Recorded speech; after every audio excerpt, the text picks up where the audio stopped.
Ah, the rat!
Ah, the rat!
Ladies and gentlemen, announcing a small change to your regularly scheduled programming.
Ladies and gentlemen, we thank you for your patience, returning you now to your regularly scheduled programming.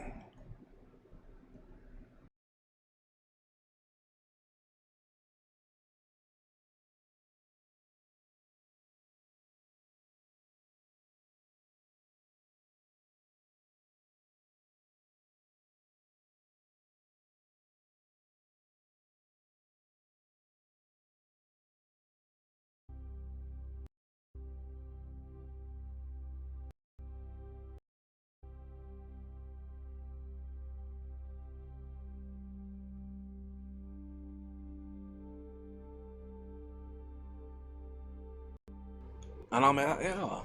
So, hello everyone. It seemed our little premiere may have interfered a little bit with our regular music, so please bear with a little moment. Hopefully it will recover quite shortly. But yeah. So, as you've just heard, we do have a new cover out, which is over on the YouTube, which I thought I would attempt to give a little bit of a premiere here. So I hope you've enjoyed that. Although judging by your emotes, I do assume that you do. I'm very much appreciative. Yeah. It's been a little while since I've done any of that, so I thought I'd do something special for it. Anyhow. Ooh, well, while we wait for the music to come back, I best keep the earphone. How you playing? What you call it? Just had, sometimes you get the itch, you know? And actually after doing Joanna for the request of Wild, actually, I was thinking about other musical things I might do, and yeah, it's always fun to do a duet with yourself. So yeah. But speaking of Plague, actually, we do have our first bit of formal business to attend to. Congratulations, Plague, on your fifth first of all time, bringing you up firmly into second place. Yeah, I do always appreciate you being here. And yeah, but having done that, we haven't got any new books today to show off. And we haven't got any badges. I thought about doing one, but by the time I come up with it, it was a bit too late. So, yeah, I hope you enjoyed our little premiere. Yeah, that's the only real surprise we have today. Other than that, we'll be returning to Have and Have Not by Ernest Hemingway, which we will be finishing tonight. Carmel or Our Water, if it kills me. First, yeah. Right, that was in front of the V and not after, and not before the V, so it should have been a 6 rather than a 5. And maybe a small bit of an idiot. Hang on a second. Let me remedy that real quickly. Terribly sorry for that. Oof. You get in your head about one thing and but you forget the other things soon. No, that is terribly. Yeah, that's on me. My bad. Ooh. Oh boy. I'm glad that this is just a chalkboard that I can draw on physically with my hands, because if this was some sort of file where I had to, close the thing afterwards and then open it again and struggle with all the technical issues, it'd be a nightmare. But no, luckily it's just a piece of chalk that I can use to draw on this board really quickly. Now, of course, I'm not doing it very quickly because I'm taking the time to patter and talk about the fact of what the natures of reality. But yeah, I do apologise for that. That was my mistake. Yeah. Anyhow, but yeah, so we're going back to Hemingway of the Night, seeing the fate of Harry Morgan. And I have got a little bit of James Joyce poetry, although I don't know if we'll get to it, just because I'm so enamoured with this chalkboard. I've never really taken the time to look at it, but looking at it, it's quite a good chalkboard, isn't it? I mean, look at the edge. Most things that I've got in the library, they're kind of old and mouldy, but this one's remarkably well preserved, Wood's a nice dark stain. It's all well put together. Very solid chalkboard. Yep, I'm just going to take a moment to admire it. For no particular reason, just on account of taking the time. Yeah. It's important to take time and appreciate the small things. That's probably one of the lessons we learned last night from the Tao. I don't really remember. I sort of went into a fugue state while we was doing that. But that's probably a good thing to keep in mind. Yes, sir. I'm sure it is. Anyhow, but yeah, anyhow. But I have been talking about it a little bit long, so maybe I should pick up the chalk and make some marks there. So, 1 and 2. And... oh, we're in the void again. It's strange. So often when I, go to make marks in this chalkboard, I seem to end up in the void. Well, it's fun. This has happened before. Abbo would tell you. I'm sure it would, just give it a moment. I wonder if the chalkboard is magic. It's been a couple of times now we've gone into the void while waiting for the chalkboard. Yeah, it might be magic. That would make sense. I mean, it would also explain why it's so well preserved. Oh no, don't worry at all. Not your fault in any way. This place is full of old cursed magic items. You can't expect everything to work all the time. I mean, the music's not working properly anyway. We're lucky I'm here right now. Well, it just happens. Yeah. Ooh, what's going on? Okay. So. Ooh, that's the music back on. Yeah, if the music's back on, that's probably a good sign, right? Because it means we're near the wards, because they're what make the music. So probably we'll be fine. Yeah, but there we are. And look, the check marks are all in good time. It's all working. Well, still. Enjoy your luck, Wild. Still, glad I was in my coat this time. It's cold in the void. Yeah, okay, so that's that done. And never feel like you've done any wrong by objecting to me making a mess up. I always want to do my duty by you. You earn those 2 check marks and you deserve them. Now, that's done. Premier effort for the things. That's nothing to worry about. No badge, no new books. No new followers, I don't think. So, yep. So we are back on. Well, what are we about? I'll head over here just so we're ready for it. But we've got a little bit of time left for some poetry. So we've still got the James Joyce. We'll work through a couple of his. We're done with the chamber music, but we've got some of his name things. Let me just adjust in so we're in our poetry reading set, and we'll get started with a couple of them.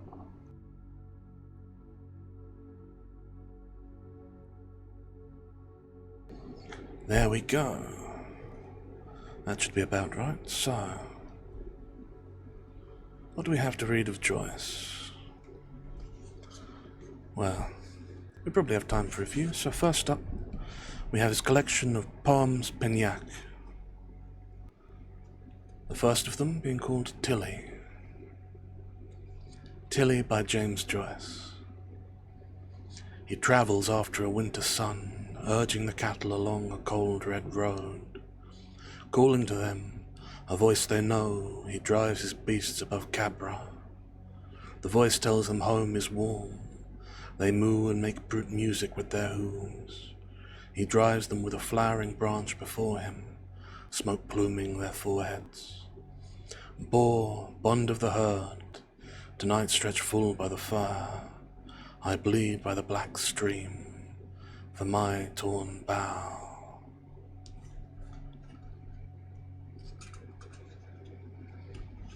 The next in the collection, Watching the Needle Boats at San Saba by James Joyce.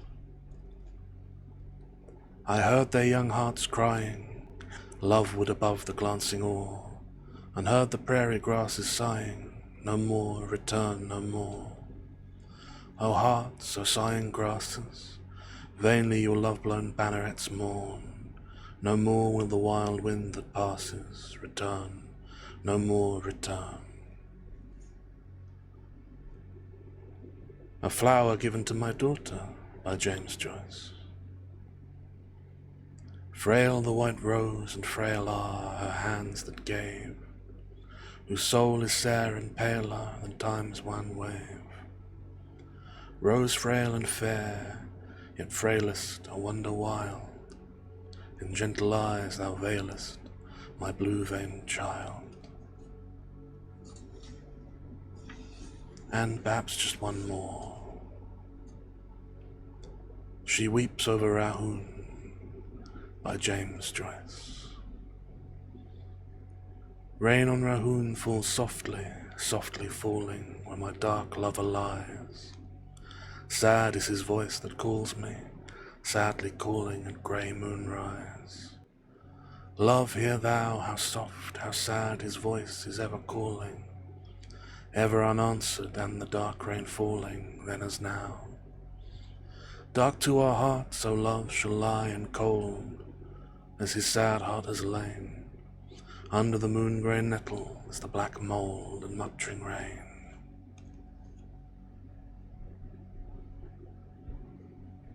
And with that, we shall end our poetry for tonight, and move on to the main event. Though first let me return things to how they were.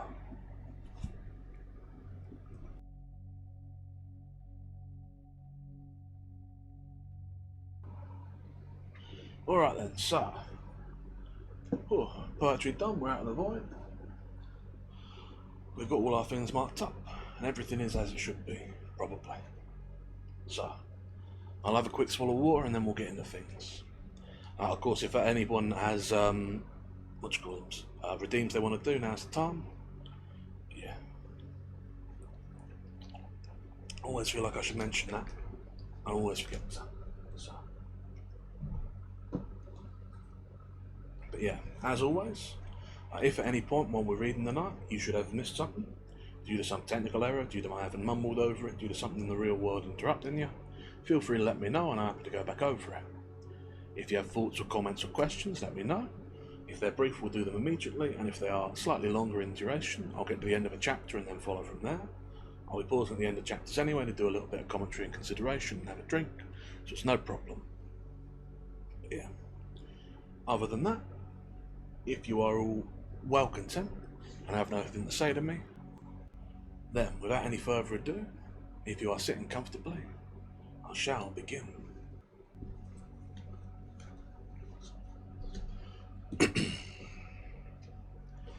Chapter 16. Down at the dock, Harry Morgan had driven up alongside of where the boat lay. Seeing there were no one around, lifted the front seat of his car, skilled the flat, web, oil-heavy case out, and dropped it down into the cockpit of the launch. He got in himself and opened the engine hatch and put the machine gun case below out of sight. He turned on the gas valves and started both engines. The starboard engine ran smoothly after a couple of minutes, but the port engine missed on the second and fourth cylinders. He found the plugs was cracked. Looked for some new plugs but couldn't find them. Gotta get plugs and fill gas, he thought. Below with the engine, he opened the machine gun case and fitted the stock to the gun. He found 2 pieces of fan belting and 4 screws, and cutting slits in the belting rigged a sling to hold the gun under the cockpit floor to the left of the hatch, just over the port engine.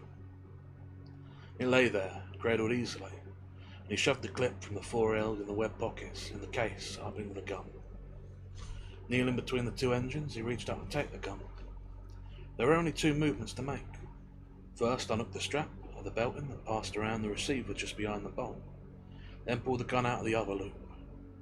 He tried it, and it come easily one-handed. He pushed the little lever all the way over from semi-automatic to automatic, and made sure the safety were on. Then he fastened it up again. He could not figure out where to put the extra clips, so he shoved the case under a gas tank below, where he could reach it, with the butts of the clips lying towards his hand. If I go down a time first after we're underway, I can put a couple in my pocket, he thought.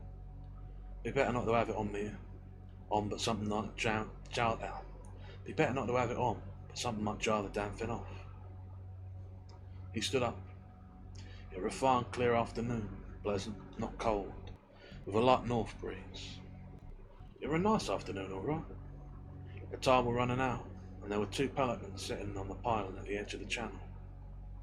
A grunt fishing boat, painted dark green, chugged past on the way around to the fish market. A Negro fisherman sitting in the stern holding the tiller. Harry looked out across the water, smooth with the weed blowing with the tide. Grey-blue in the afternoon sun, at the sandy island formed when the channel was dredged, where the shark camp had been located. There were white gulls flying over the island. Be a pretty night, Harry thought. Be a nice night across. He was sweating a little from being down around the engines. He straightened up and wiped his face with a piece of waste. There were Albert on the dock. "Listen, Harry," he said, "I wish you'd carry me." "What's the matter with you now?" "They're only going to give us 3 days a week on the relief now. Just heard about it this morning. I've got to do something." "All right," said Harry. He'd been thinking again. "All right." "That's good," said Albert. "I was afraid to go home to see my old woman.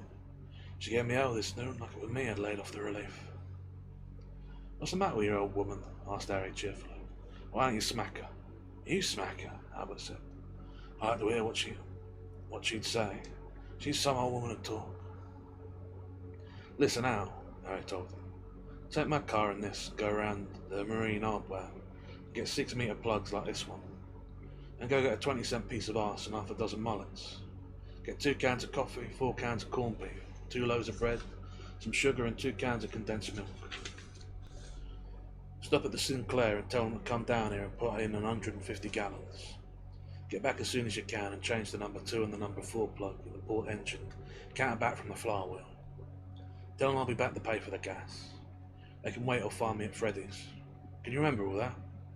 We're taking a party out tarpooning and fishing them tomorrow." "Too cold for tarpoon," Albert said. "The party says no," Harry told him. "And I better get a dozen mullets?" Albert asked, "in case the jacks tear 'em up. There's plenty of jacks now in those channels." "Well, make it a dozen. We get back inside an hour and have the gas filled." "Why do you want to put in so much gas?" "We may be running early and late, and not have time to fill. What's become of those Cubans that want to be carried? I haven't heard anything more from them. They're a good job. This is a good job too.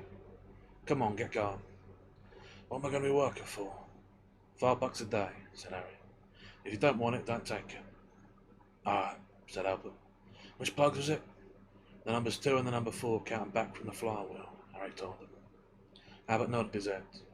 "I guess I can remember," he said. He got in the car and made a turn in it and went up off the old street. From where he stood in the boat, he could see the brick and stone building in the front entrance of the First State Trust and Savings Bank. It was just a block down at the foot of the street. He couldn't see the side entrance. He looked at his watch. It was a little after 2 o'clock. He shut the engine hatch and climbed on the dock. "Well, now it comes off for a dozen," he thought. "I've done what I can now. I'll go up and see Freddy, then I'll come back and wait." He turned to the right as he left the dock and walked down a back street so that he would not pass the bank. That's the end of chapter 7 or 16, I should say. And so Albert comes aboard, but he's not told what they're doing.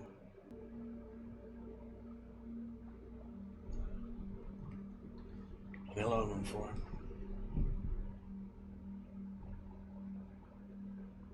Pressing on. Chapter 17. In at Freddy's, he wanted to tell him about it, but couldn't.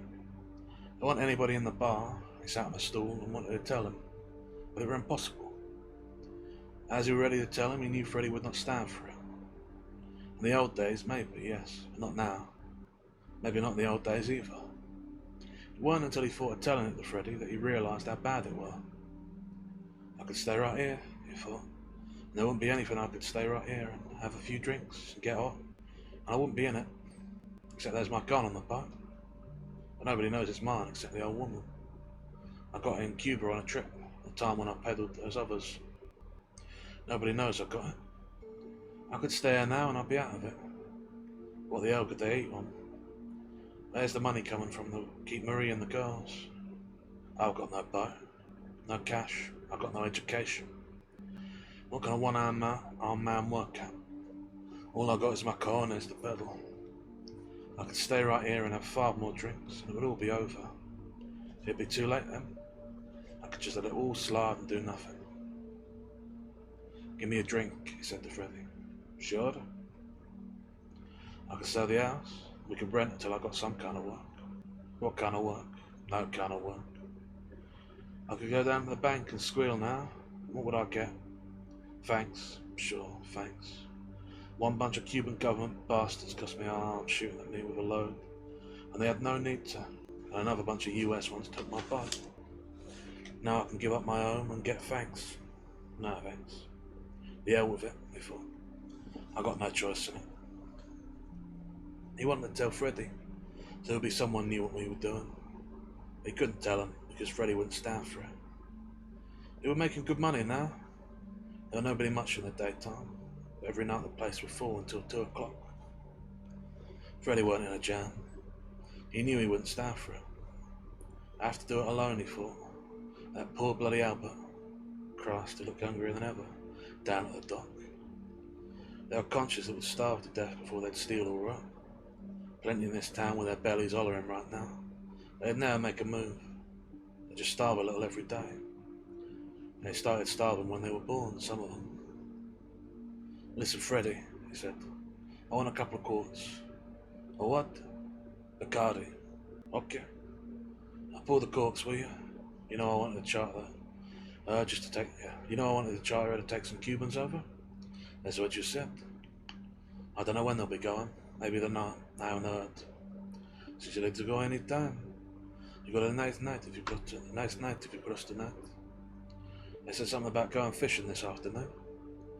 She's got tackle on board if the pelicans haven't stolen it off her. It's still there. Well, make a good trip, Freddy said. Thanks. Give me another one, will you? Of what? Whiskey. I thought you were drinking Bacardi. I'll drink that if I get cold going across. You cross with this breeze a stern all the way, said Freddy. I'd like to cross tonight. It'll be a pretty night, all right. Let me have another, will you? Just then in come the tall tourist and his wife. If it isn't my dream man, she said, as she sat down on the stool beside Harry. He took one look at her and stood up. I'll be back, Freddy, he said. I'm going down to the boat in case the party wants to go fishing. Don't go, the wife said. Please don't go. You're comical, Harry said to her, and he went out. Down the street, Richard Gordon were on his way to the Bradleys' big winter home. He were hoping Mrs. Bradley would be alone. She would be. Mrs. Bradley collected writers as well as their books. But Richard Gordon did not know this yet. His own wife were on her way home, walking along the beach. She had not run into John McWolsey. Perhaps he would come by the house. That's the end of chapter 17.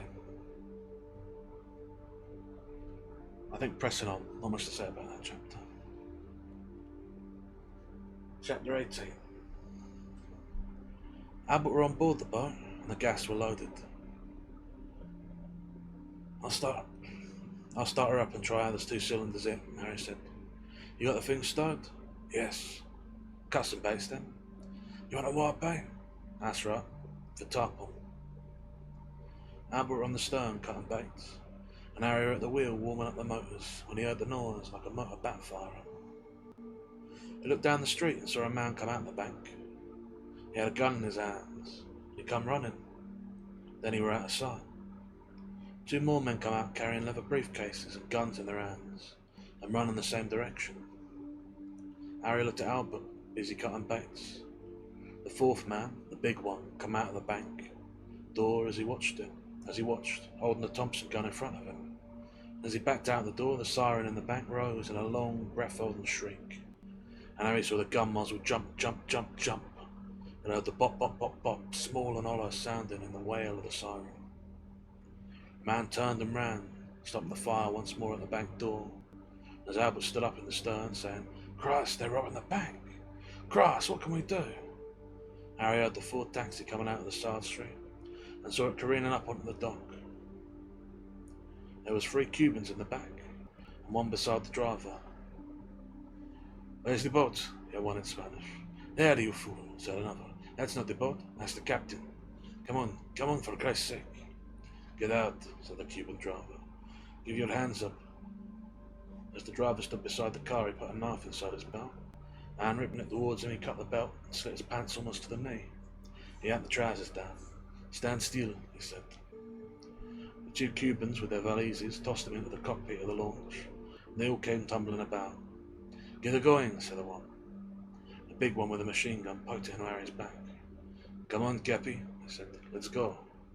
"Take it easy," said Harry. "Want that someplace else?"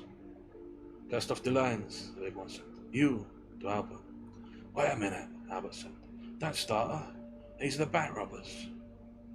The biggest Cuban turned, swung the Thompson gun and held it on Albert. "Hey, don't!" Albert said. "Don't!" The burst was so close to his chest that the bullets whopped like 3 slaps. Albert slid down on his knees, his eyes wide, his mouth open. He looked like he was still trying to say, "Don't." "You don't need no mate," the big Cuban said. "You one-ounce son of a bitch." Then in Spanish, "Cut those lines with a fish knife," and in English, "Come on, let's go." And in Spanish, with a gun against his back, and in English, "Come on, let's go. I'll blow your head off." "We'll go," said Harry. One of the Indian-looking Cubans was holding the pistol against the side of his bowed arm was on. The muzzle almost touched the hook. As he swung around, spinning the wheel with his good arm, he looked astern and watched the clearance past the pilot, and Sir Albert on his knees in the stern. His head slipped sideways now in a pool of it. On the dock were the Ford taxi, the fat driver in his underdrawers, his trousers around his ankles, his hands his hands above his head, his mouth open as wide as Albert's. There was still no one coming down the street. The pilings of the dock went past as she come out of the basin, and then he were in the channel passing the lighthouse dock. "Come on, look it up," the big Cuban said. "Make some time." "Take that gun away," Harry said. He was thinking, "I could run her on Crawfish Bar, and sure as hell the Cuban would plug me." "Make her go," said the big Cuban. Then in Spanish, "Lay down flat, everybody. Keep the captain covered." He lay down himself from the stern, pulling Albert flat down into the cockpit. The other 3 all lay flat in the cockpit now. Harry sat in the steering seat. He was looking ahead, steering out the channel past the opening into the sub-base now, with the notice board, the yachts, and the green blinker out away from the jetty. Past the fort now, past the red blinker. He looked back. The big Cuban had a green box of shells out of his pocket and were filling clips. A gun lay by his side and he was filling clips without looking at them, filling by feel, looking back over the stern. The others was all looking astern except the one that were watching him. This one of the 2 Indian-looking ones, motioned with his pistol for him to look ahead. No boat had started after them yet. The engines was running smoothly, and they was going with the tide. He noticed the heavy slant seaward of the buoy he passed, with the current swirling at its base.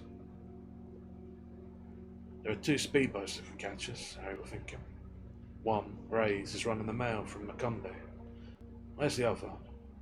I saw her a couple of days ago in Ed Taylor's ways." He checked. "That was the one I thought of, having B-lips on. There's 2 more," he remembered now. The State Road Department has up along the quays. Or one the State Road Department has up along the quays. The other's laid up in the garrison blind. How far are we now? I looked back to where the fort was, well astern. The red brick building of the old post office starting to show up above the Navy Yard building, and the yellow hotel building now dominating the short skyline of the town. There was a cove at the fort, and the lighthouse showed above the houses that strung outward towards the big winter hotel. 4 miles anyway, he thought. There they come, he thought. 2 white fishing boats were rounding the breakwater and heading out towards him. They can't do 10, he thought. It's pitiful. The Cubans was chattering in Spanish. "How fast you going, Cappy?" the big one said, looking back from the stern. "About 12, Harry said. "What can those boats do?" "Maybe 10. They was all watching them now, even the one who was supposed to keep him, Harry, covered. "What can I do?" he thought. "Nothing to do yet." The 2 white boats got no larger. "Look at that, Roberto," the nice speaking one. "Where?" "Look." A long way back, so far you could hardly see it, a little spout rose in the water. "They're shooting at us," the pleasant speaking one said. "It's silly. For Christ's sake," the big-faced one said. "And 3 miles. 4, thought Harry. All of 4. Harry could see the tiny spouts rising on the calm surface, but he could not hear the shots. Those conches are pitiful, he thought. They're worse. They're comical. "What government boat is there, Cappy?" asked the big-faced one, looking away from the stern. "Coast Guard. What can she make? Maybe 12. Then we're okay now?" Harry did not answer. "Aren't we okay then?" Harry said nothing. He was keeping the horizon wider than spire of Sand Key on his left, and the stake on Little Sand Key shoals showed almost like a beam the starboard. In 10 more minutes they would be past the reef. "What's the matter with you? Can't you talk?" "What did you ask me?" "Is there anything can catch us now?" "Coast Guard plane," said Harry. "We cut the telephone wire before we came in town," the pleasant-speaking one said. "You didn't cut the wireless, did you?" Harry asked. "You think the plane can get here?" "You got a chance of seeing her until dark," Harry said. "What do you think, Cappy?" asked Roberta, the big-faced one. Harry did not answer. "Come on, what do you think?" "What did you let that son of a bitch kill my mate for?" Harry said to the pleasant-speaking one who was standing beside him, now looking at the compass course. "Shut up," said Roberto. "Kill you too." "How much money you get?" Harry asked the pleasant-speaking one. "We don't know. We haven't counted it yet. It isn't ours anyway." "I guess not," said Harry. "You're past the light now, and he put her on 225 degrees. It's regular course for Havana. I mean, we do not do it for ourselves, but a revolutionary organization. You killed my mate for that too." "I am very sorry," said the boy. "I cannot tell you how badly I feel about it." "Don't try," said Harry. "You see," the boy said, speaking quietly, "this man Roberto is bad. He is a good revolutionary, but a bad man. He killed so much in the time of Machado, he gets to like it. He thinks it is funny to kill. He kills in a good cause, of course, the best cause." He looked back at Roberta, who sat now in one of the fishing chairs in the stern, a Thompson gun across his lap, looking back at the white boats, which were, Harry saw, much smaller now. "What you got to drink?" "What you got to drink?" Roberta called from the stern. "Nothing," Harry said. "I drink my own then," Roberta said. One of the other Cubans lay on one of the seats built over the gas tanks. He looked seasick already. The other was obviously seasick too, but still sitting up. Looking back, Harry saw a lead-coloured boat, now clear of the fort, coming up with the 2 white boats. "There's the Coast Guard boat," he thought. She's pitiful too." "Do you think the seaplane will come?" the pleasant-spoken boy asked. "It'll be dark in half an hour," Harry said. He settled on the steering seat. "What do you figure on doing? Killing me?" "I don't want to," the boy said. "I hate killing." "What are you doing?" Roberto, who sat now with a pint of whiskey in his hand, asked. "Making friends with the captain. What do you want to do? Eat at the captain's table?" "Take the wheel," I said to the boy. "See the course? 225. He straightened up from the stool and went aft. "Let me have a drink," Harry said to Roberta. "There's your Coast Guard boat, as you can't catch us." He had abandoned anger, hatred, and any dignity as luxuries now, and had started a plan. "Sure," said Roberta. "She can't catch us. Look at those seasick babies. What do you say? You want a drink? You got any other last wishes, Cappy?" "He's some kidder," Harry said. He took a long drink. "Go easy," Roberta protested. "That's all there is." "I got some more," Harry told him. "I was just kidding you." "Don't kid me," said Roberta suspiciously. "Why should I try?" "What you got?" "Bacardi." "Bring it out." "Take it easy," Harry said. "Why'd you get so tough?" He stepped over Albert's body as he walked forward. As he came to the wheel, he looked up at the compass. The buoy were about 25 degrees off. The compass dial was swinging. "He's no sailor," Harry thought. "That gives me more time. Look at the wake." The wake ran in 2 bubbling curves towards where the light, astern now, showed brown, conical, thinly latticed in the horizon. The boats was almost out of sight. You could just see a blur where the wireless masts of the town were. The engine was running smoothly. Harry put his head below and reached for one of the bottles of Bacardi. He went off with it. At the stern he took a drink, then he handed the bottle to Roberto. Standing he looked down at Albert. He felt sick inside. The poor hungry bastard, he thought. What's the matter? He scared you? The big-faced Cuban asked. Well, you say we put him over, Harry said. No sense to carry him. Okay, said Roberto. You got good sense. Take him under the arms, said Harry. I'll take the legs. Roberto laid the Thompson gun down on the wide stern and, leaning down, lifted the body by the shoulders. You know the heaviest thing in the world is a dead man, he said. You ever lift a dead man before, Cappy? No, said Harry. You ever lift a big dead woman? Roberto pulled the body up onto the stern.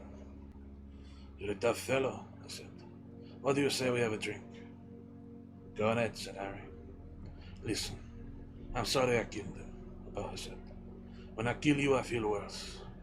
Can't talk in that way, Harry said. What do you want to talk that way for? Come on, said Roberto. Over he goes. As I leaned over and slid the body up and over the stern, Harry kicked the machine gun over the edge. It splashed at the same time Albert did, while Albert turned over twice in the white, churned, bubbling black suction of the propeller wash before sinking. The gun went straight down. That's better, eh? Roberto said. Make it ship-shape. Then he saw the gun again. Where is it? What did you do with it? With what? The ametralladora. The ametralladora. Going into Spanish like something. A what? You know what? I didn't see it. You knocked it off the stern. Now I'll kill you now. Take it easy, said Harry. What the hell are you going to kill me about? Give me a gun, Roberto said to one of the seasick Cubans in Spanish. Give me a gun, quick. Harry stood there. Never even felt so tall, never even felt so wide, feeling the sweat trickle from under his armpits, feeling it go down his flanks. You killed too much, he heard the seasick Cuban say in Spanish. You killed the mate, now you want to kill the captain, who's going to get us across. Leave him alone, said the other. Kill him when we get over. He knocked the machine gun overboard, Roberto said. We got the money. What do you want a machine gun for now? There's plenty of machine guns in Cuba. I tell you, you'll make a mistake if you don't kill it now. I tell you, give me a gun. Oh, shut up. You're drunk. Every time you're drunk, you want to kill somebody. Have a drink, said Harry, looking out across the grey swell of the Gulf Stream, where the round red sun was just touching the water. Watch that. When she goes all the way under, it'll turn bright green. The hell with that, said the big-faced Cuban. You think you got away with something? I'll get you another gun, said Harry. They only cost $45 in Cuba. Take it easy. You're all right now. There ain't any Coast Guard plane gonna come now. I'm going to kill you, Roberto said, looking him over. You did that on purpose. That's why you got me to lift on that. You don't want to kill me, Harry said. Who's going to take you across? I have to kill you now. Take it easy, said Harry. I'm going to look at the engines. He opened the hatch, got down in, screwed down the great cups and his two stuffing boxes, felt the motors. With his hand touched the butt of the Thompson gun. Not yet, he thought. No, better not yet. Christ, that were lucky. What the hell difference does it make to Albert when he's dead? Save his old woman to bury him. That big-faced bastard. That big-faced murdering bastard. Christ, I'd like to take him now. But I'd better wait. He stood up, climbed out and shut the hatch. How you doing? He said to Roberto. He put his hand on the fat shoulder. The big-faced Cuban looked at him and did not say anything. You see it turn green? Harry asked. The hell with you, Roberto said. He was drunk, but he was suspicious and like an animal. He knew how wrong something had gone. Let me take her a while, I said to the boy at the wheel. What's your name? You can call me Emilio, said the boy. Go below and you'll find something to eat, Harry said. There's bread and corned beef. Make coffee if you want. I don't want it. I'll make some later, Harry said. He sat at the wheel, the binnacle light on now, holding her on the point easily, the light following sea, looking out at the night coming on the water. He had no running lights on. It would be a pretty night to cross, he thought. A pretty night. Soon as the last of that afterglow is gone, I've got to work her east. If I don't, we'll sight the glare of Havana in another hour. In 2 anyway. Soon as he sees the glare, it may occur to that son of a bitch to kill me. That were lucky getting rid of that gun. Damn, that were lucky. Wonder what that Marie's having for supper. I guess she's plenty worried.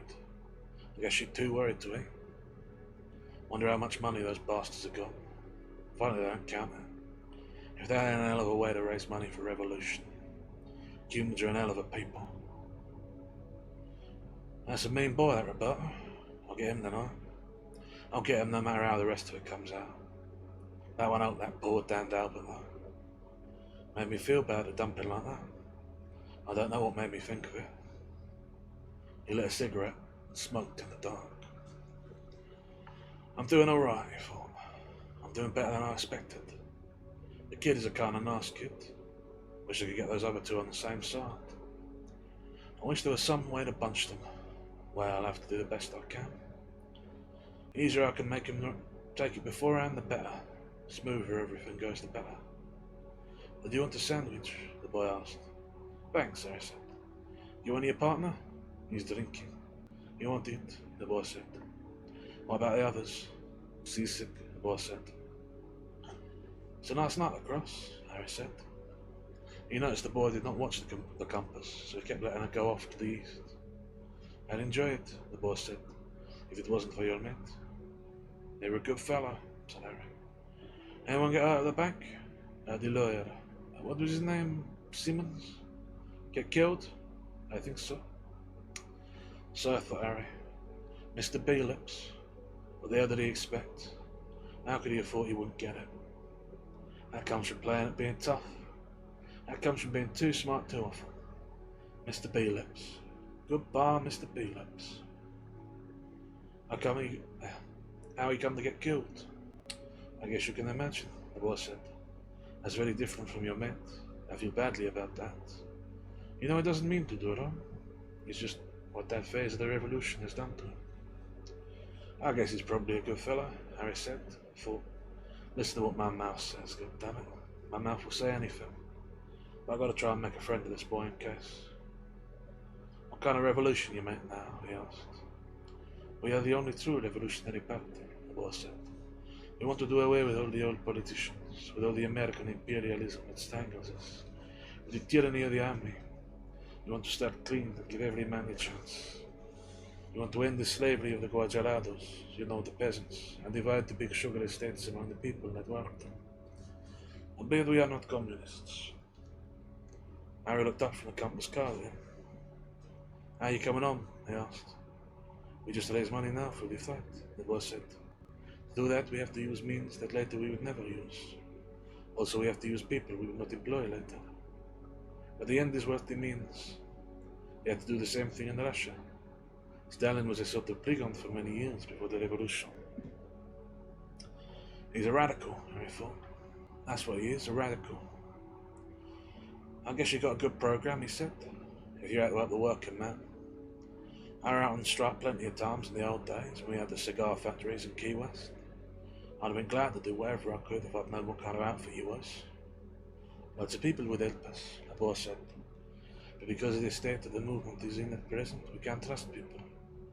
I regret the necessity for the present players very much. I hate terrorism. I also feel very badly about the methods for raising the necessary money. But there is no choice. You do not know how bad things are in Cuba. I guess they're pretty bad, Harry said. You can't know how bad they are. There is absolutely murderous tyranny that extends over every little village in the country. 3 people cannot be together on the street. Cuba has no foreign enemies and doesn't need any army, but she has an army of 25,000 now, and the army, from the corporals up, suck the blood from the nation. Everyone, even the private soldiers, are out to make their fortunes. Now they have a military reserve with every kind of crook, bully and informer of the old days, of Machado, in it, and they take anything the army does not bother with. We have to get rid of the army before anything can stand. Before we were ruled by clubs. Now we are ruled by rifles, pistols, machine guns, and bayonets. Sounds bad, Harry said, staring at and I go off to the eastward. You cannot realize how bad it is, the boss said. I love my poor country, and I would do anything to free it from the tyranny we have now. I do things I hate, but I would do anything I hate 1,000 times more. I want a drink, Harry was thinking. What the hell do I care about his revolution? Fuck his revolution. To help the working man, he robs a bank and kills a fellow who works with him, and then kills that poor damned Albert, never did any harm. That's a working man he kills. He never thinks of that. With a family. It's the Cubans run Cuba. They all double-cross each other. They sell each other out and get what they deserve. The hell with their revolution. All I gotta do is make a living for my family. I can't do that. Then he tells me about his revolution. The hell with his revolution. Must be bad, alright, he says to the boy. Take the wheel a minute, will you? I want to get a drink. Sure, said the boy. How should I steer? 225, Harry said. It was dark now, and there were quite a swell this far out in the Gulf Stream. He passed the two seasick Cubans lying out in the seats, and went aft to where Roberto sat in the fishing chair. The water were racing past the boat in the dark. Roberto sat with his feet in the other fishing chair, and turned towards him. Let me have some of that, Harry said to him. Go to hell, said the big-faced man thickly. This is mine. All right, said Harry. Went forward to get the other bottle. Below in the dark, with the bottle under the flap of his right arm, he pulled the cork that Freddie had drawn and reinserted, and took a drink.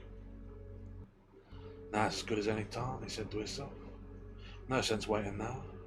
The little boy spoke his piece. The big-faced bastard drunk, the other two seasick. Might as well be now.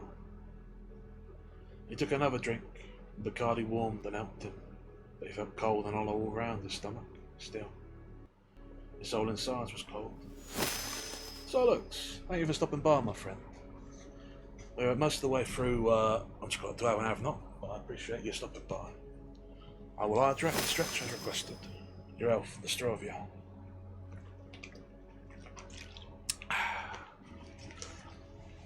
Stretch. Oh.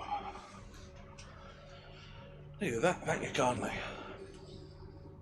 But yeah, we're a fair ways in, but if you want to stick around, well, I hope you enjoy it. Just to catch you up to where we are, our man Harry Morgan, we followed through some troubles, mostly self-contained adventures, but in this case he's agreed to transport a number of Cubans who are affiliated with a revolutionary party.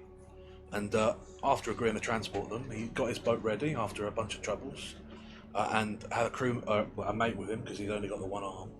And he watched these Cubans he's agreed to transport come out of the bank, firing at the teller behind them, having robbed it. And yeah, they are they've come on board, shot his mate, and are basically forcing him to come across. And he's conspired to kick the one machine gun they had overboard while he was dumping the body of his mate. And he's now planning to go and get his own Thompson submachine gun, which he's got stashed below, and shoot the lot of them. That's where we're at. Yeah. Thank you for stopping by, I do appreciate it, and I hope you enjoy the story as it comes. And yeah, where are we now? So, now as good a time as any, he said to himself. No sense waiting now. Well, I appreciate it. Glad to have you. No sense waiting now. Little boy spoke his piece. The big-faced bastard's drunk. The other two seasick. Might as well be now. Took another drink, and the Bacardi warmed and helped him. He felt cold and hollow all around his stomach still. His whole insides was cold. Want a drink? He asked the boy at the wheel. No, thank you, the boy said. I don't drink. I could see him smiling in the binnacle light. You're a nice looking boy, all right. Pleasant talking too. I'll take one, he said. He swallowed a big one, but it could not warm the dank, cold part that spread from his stomach to all over the inside of his chest now. He put the bottle down on the cockpit floor.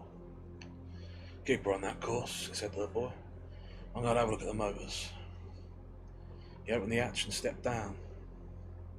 They knocked the hatch up with a long hook that set in the hole in the flooring. He stepped over the motors. With his one hand felt the water manifold, the cylinders, put his hand in the stuffing boxes. He tightened the 2 grease cups a turn and a half each. "Quit stalling," he said to himself. "Come on, quit stalling.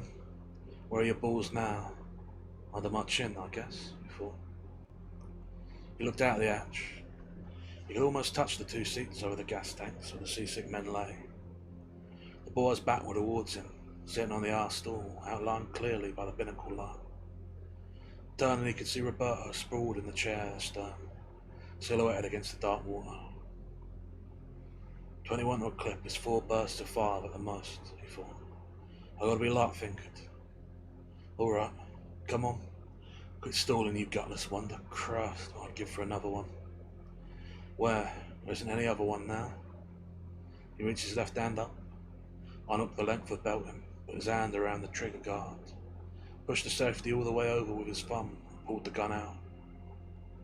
Squatting in the engine pit, he sighted carefully on the base of the back of the boy's head, where it outlined against the light from the binnacle.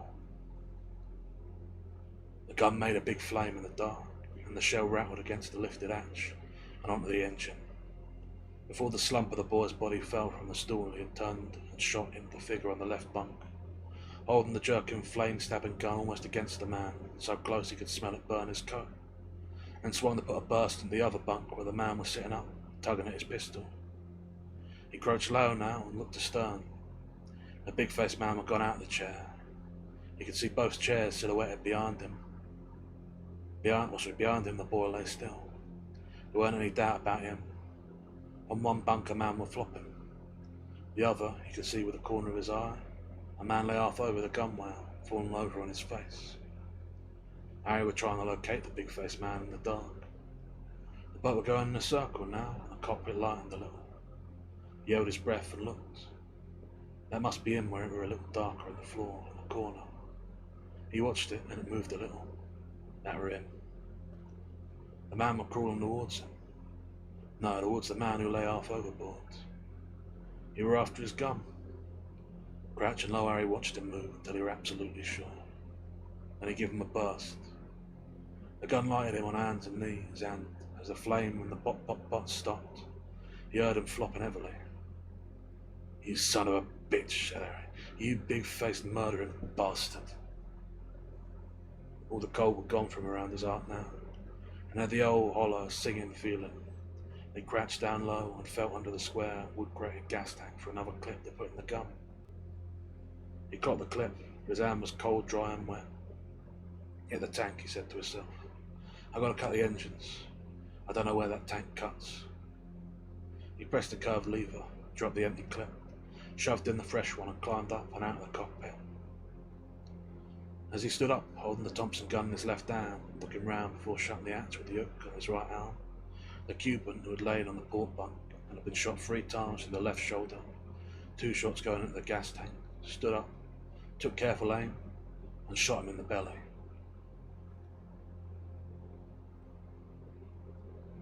And because we are only 30 seconds from the advert and the next paragraph is long, and because that is a delightfully cruel place to leave you, we take our break for the ads there.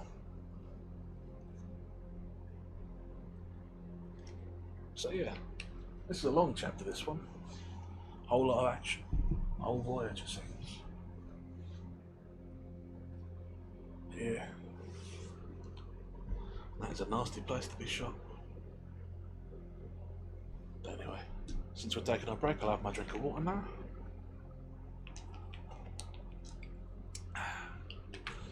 And that's the Adsel. So, this being, if not perhaps a great marathon stream, at least a marathon stream of some sort. I'll also have my little lozenge for the hour. Make sure I'm in a good shape to keep going. But yeah, it's an interesting chapter so far. We're seeing inside Harry Morgan's head quite a bit. Seeing the way he thinks a bit more. seeing his anger and his fear and his pragmatism. He's very pragmatic, is Harry Morgan. Defining trait of his. He doesn't want to kill people, but he's prepared to. He was prepared to drop his mate in the first one we saw. Prepared to dump the liquor in the second one. Prepared to do what he needs to do to survive and keep his family well fed. It's funny, really. On the face of it, he's quite an unpleasant character. Plenty treacherous. Plenty willing to do illegal things. Plenty willing to screw people over. But inside of him, seeing from his perspective, you can understand him, really. He does really put his family first. I remember near the end of the last one, there was a scene where just as he was worrying about money, worrying about being able to look after them, his daughters asked him for money to go to a show and he couldn't deny them. Too doting a father, was he? Contrasts him, really. Gives depth to what is otherwise quite a sort of severe caricature of a man.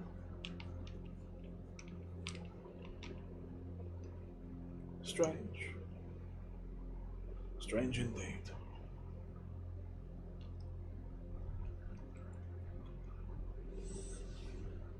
What else is there to say?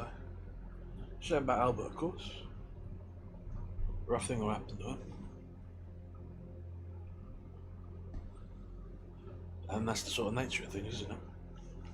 He's not the first one to have something rough happen to him. Harry Morgan losing his arm has cost him dearly, made him more desperate, pushed him to things that he wouldn't have done otherwise. It's hard to have few choices. Hard to get by in the world disabled. Especially when your livelihood is taken away from you. I'm not even falsely, he was a criminal. It's all within the bounds of the law. And whether the law itself is just is a question for you to answer for yourself. Anyway, only about 10 seconds left to the ad's end, so I'll have my second drink of the break and then we'll get back to it.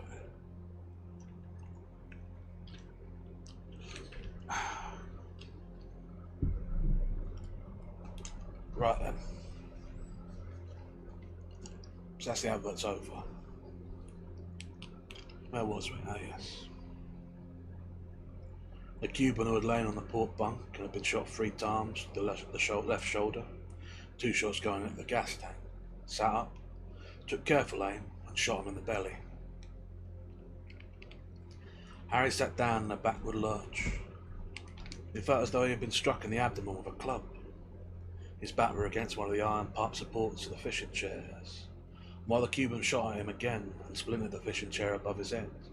He reached down, found the Thompson gun, raised it carefully, holding the full grip with the hook, and rattled after the fresh clip into the man who sat leaning forward, calmly shooting at him from the seat. The man was down on the seat in an heap, and Harry felt around on the cockpit floor until he could find the big-faced man who lay face down, felt for his head with the hook on his bad arm, hooked it around and put the muzzle of the gun against the head and touched the trigger. Touching the head, the gun made a noise like it had a pumpkin with a club. Harry put down the gun and lay on his side on the cockpit floor. "I'm a son of a bitch," he said, his lips against the blanket. "I'm a gone son of a bitch now. I've got to cut the engines or we'll all burn up," he thought. "I got a chance still. I got a kind of chance. Jesus Christ. One thing to spoil it. One thing to go wrong. God damn it. Oh, God damn that Cuban bastard. Who'd have thought I hadn't got him?" He got on his hands and knees and, letting one side of the hatch over the engine slammed down, he crawled over it forward to where the steering stool were. He pulled up on it, surprised to find how well he could move. Then suddenly feeling faint and weak as he stood erect, he leaned forward with his bad arm resting on the compass and cut the 2 switches. The engines was quiet and he could hear the water against their sides. There were no other sounds. She swung into the trough of the little sea the north wind had raised and began to roll. He hung against the wheel, then eased himself onto the steering stool, leaning against the chart table. He could feel the strength drain out of him in the steady and faint nausea. He opened his shirt with his good hand and felt the hole with the base of the palm of his hand, then fingered it. There were very little bleeding, all inside, he thought. I better lie down and give it a chance to quiet. The moon were up now, and he could see what were in the cockpit. Some mess, he thought. Some hell of a mess.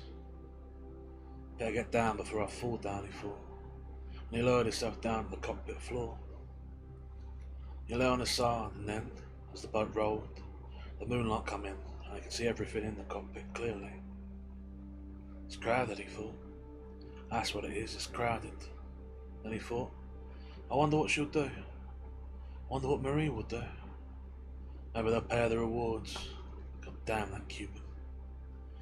She'll get along, I guess. She's a smart woman. I guess we would all have gotten along. I guess it were nuts. Alright, I guess I bit off too much more than I could chew. I shouldn't have tried it. I had it alright up to the end. Nobody will know how it happened. I wish I could do something about Marie. Plenty of money on this boat. I don't even know how much. Anybody be okay with their money? Wonder if the Coast Guard will pinch it. Some of it, I guess. Wish I could let the old woman know what happened.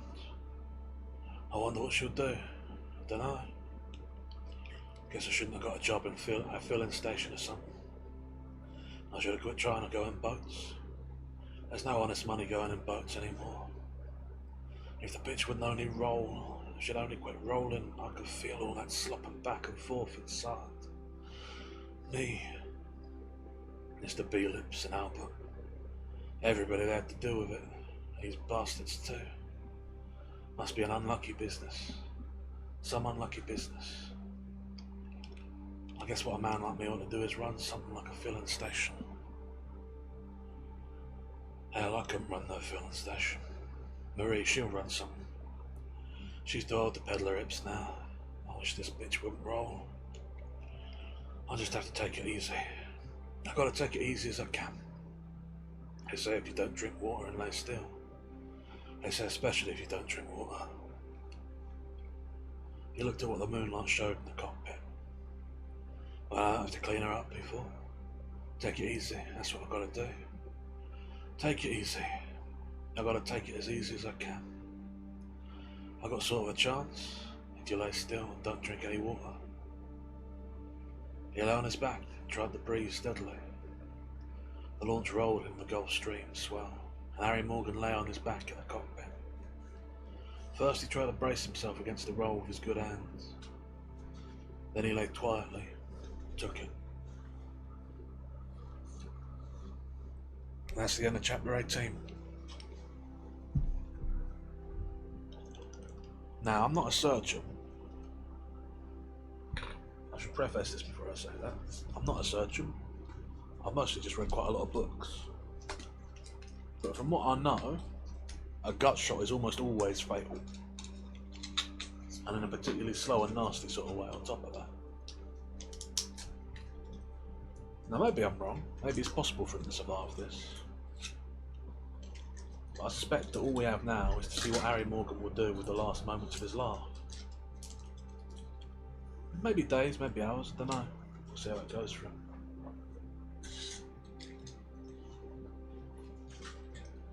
But yeah, he's sad really. He's a mean son of a bitch and he deserves what he's got really, you can't argue it, but he's a family man. All he's thinking about is his wife. Not even really worrying about himself, other than what he's had to do. Almost make you like him. Almost. Anyhow, no sense beating about it. We've got to press on if we want to get this done, I know. So, chapter 19. The next morning in Key West, Richard Gordon were on his way home from a visit to Freddy's bar, where he'd gone to ask about the bank's robbery. Riding his bicycle, he passed an heavy-set, big, blue-eyed woman, with bleached blonde hair showing under her old man's felt hat, hurrying across the road, her eyes red from crying. Look at that big ox, he thought. What do you suppose a woman like that thinks about? What do you suppose she does in bed? How does her husband feel about her when she gets that size? What do you suppose he runs around with in this town? Wasn't she an appalling looking woman? Like a battleship. Terrible. You're almost home now? He left his bicycle on the front porch and went in the hallway, closing the front door. The termites tunnelled and riddled. What did you find out, Dick? His wife called from the kitchen. Don't talk to me, I said. I'm going to work. I have it all in my head. That's fine, she said. I'll leave you alone. He sat down at the big table in the front room. We were writing a novel about a strike in a textile factory. In a day's chapter, we were going to use the big woman with the tear-reddened eyes he had just seen on the way home. Her husband, when he come home at night, hated her, hated the way she had coarsened and grown heavy, were repelled by her bleached hair, her two big breasts, her lack of sympathy with his work as an organiser. He would compare her to the young, firm-breasted, full-lipped little Jewess that had spoken at the meeting that evening. It were good. It was, it could be easily, terrific. And it were true. He had seen it in a flash of perception. The old inner life of that type of woman. Her early indifference to her husband's caresses. Her desire for children and security. Her lack of sympathy with her husband's aims. Her sad attempts to stimulate an interest in a sexual act that had become actually repugnant to her. It would be a fine chapter. The woman he had seen was Harry Morgan's wife, Marie, on her way home from the sheriff's office.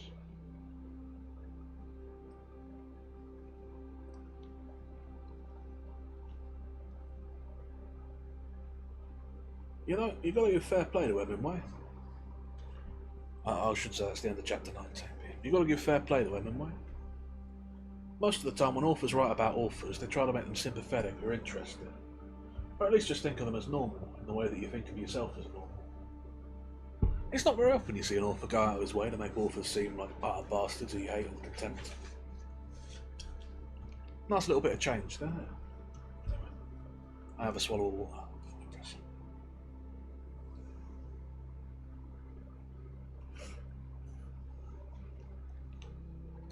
Chapter 20. Freddie Wallace's boat, the Queen Conch, 34 foot long with a V number out of Tampa, were painted white.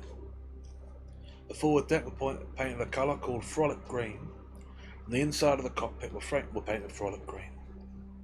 The top of the house were painted the same colour. Her name and home port, Key West Flower, were painted in black across her stern. She was not equipped with outriggers and had no mast. She was equipped with glass windshields, one of which, at forward of the wheel, were broken. There were a number of fresh, wood-splintered holes in the newly painted planking of her hull. Splintered patches could be seen on both sides of her hull, about a foot below the gunwale, and a little forward of the centre of the cockpit. There were another group of these splintered places almost about at the waterline on the starboard side of the hill, opposite the aft stanchion that supported her house or awning. From the lower of these holes, something dark had dripped, and hung in ropey lines against the new paint of her hull. She drifted broadside to the gentle north wind, about 10 miles outside of the northbound tanker lanes, gay looking in her fresh white and green against the dark blue Gulf Stream water. There was patches of sun-yellowed sargasso weed floating in the water near her that passed her slowly in the current, going to the north and east, while the wind overcome some of the launch's drift as it set her steadily further out into the stream. There were no sign of life in her, although the body of a man showed, rather inflated looking, above the gunwale, lying on a bench over the port gasoline tank, and, from the long seat alongside the starboard gunwale, the man seemed to be leaning over to dip his hand into the sea. His head and arms were in the sun, and at the point where his fingers almost touched the water, there were a school of small fish, about 2 inches long, oval-shaped, golden-coloured, with faint purple stripes that deserted the Gulf weed, take shelter in the shade of the bottom of the drifting launch made in the water. And each time anything dropped down into the sea, these fish rushed at the drop, and pushed and milled until it were gone. 2 grey suckerfish, about 18 inches long, swam round and round the boat in the shadow in the water, their slit mouths and the tops of their flat heads opening and shutting. But they did not seem to comprehend the regularity of the drip. The small fish fed on, and was likely to be on the far side of the launch when the drop fell as near it. They had long since pulled away the ropey, carmine clots and threads that trailed in the water from the lower splinter holes, shaking their ugly sucker-topped heads and their elongated, tapering, thin-tailed bodies as they pulled it. They was reluctant now to leave a place where they had fed so well and unexpectedly. Inside the cockpit of the launch, there were three other men. One, dead, lay on his back where he had fallen below the steering stool. Another, dead, lay humped big against the scupper by the starboard aft stanchion. A third, still alive but long out of his head, lay on his side with his head in his arms. The bilge of the launch were full of gasoline when she rolled full of gasoline. And when she rolled it all, this made a sloshing sound. The man, Harry Morgan, believed this sound were his own belly. It seemed to him now that his belly were as big as a lake, and that it sloshed on both shores at once. That was because he were on his back now, with his knees drawn up and his head back. The water of the lake that were his belly were very cold, so cold that when he stepped into its edges, it numbed him, and he were extremely cold now, and everything tasted of gasoline, as though he had been sucking on an hose to siphon a tank. He knew there were no tank, although he could feel a cold rubber hose that seemed to have entered his mouth, and now a coil, big, cold, and heavy, all down through him. Each time he took a breath, the hose coiled firmer and firmer in his lower abdomen. He could feel it like a big, smooth, moving snake in there, above the sloshing of the lake. You were afraid of it. Although it were in him, it seemed a vast distance away, and what he minded now was the cold. The cold were all through him, an aching cold that would not numb away, and he lay quietly now and felt it. For a time he had thought that if he could pull himself up over it himself, it would warm him like a blanket, and he thought for a while that he had gotten himself pulled up, and he had started to warm. That warmth was really only the hemorrhage produced by raising his knees up, and as the warmth faded he knew now that you could not pull yourself up over yourself, and there was nothing to do about the cold but take it. He lay there, trying hard and all of him not to die long after he could not think. He were in the shadow now, as the boat drifted, and it was colder all the time. The launch had been drifting since 10 o'clock of the night before, and it was now getting late in the afternoon. There was nothing else in sight across the surface of the Gulf Stream, but the Gulf weed, a few blink, inflated, membranous bubbles of Portuguese men of war cocked jauntily on the surface, and the distant smoke of a loaded tanker bound north from Tampico. That's the end of chapter 20. We have a little drink.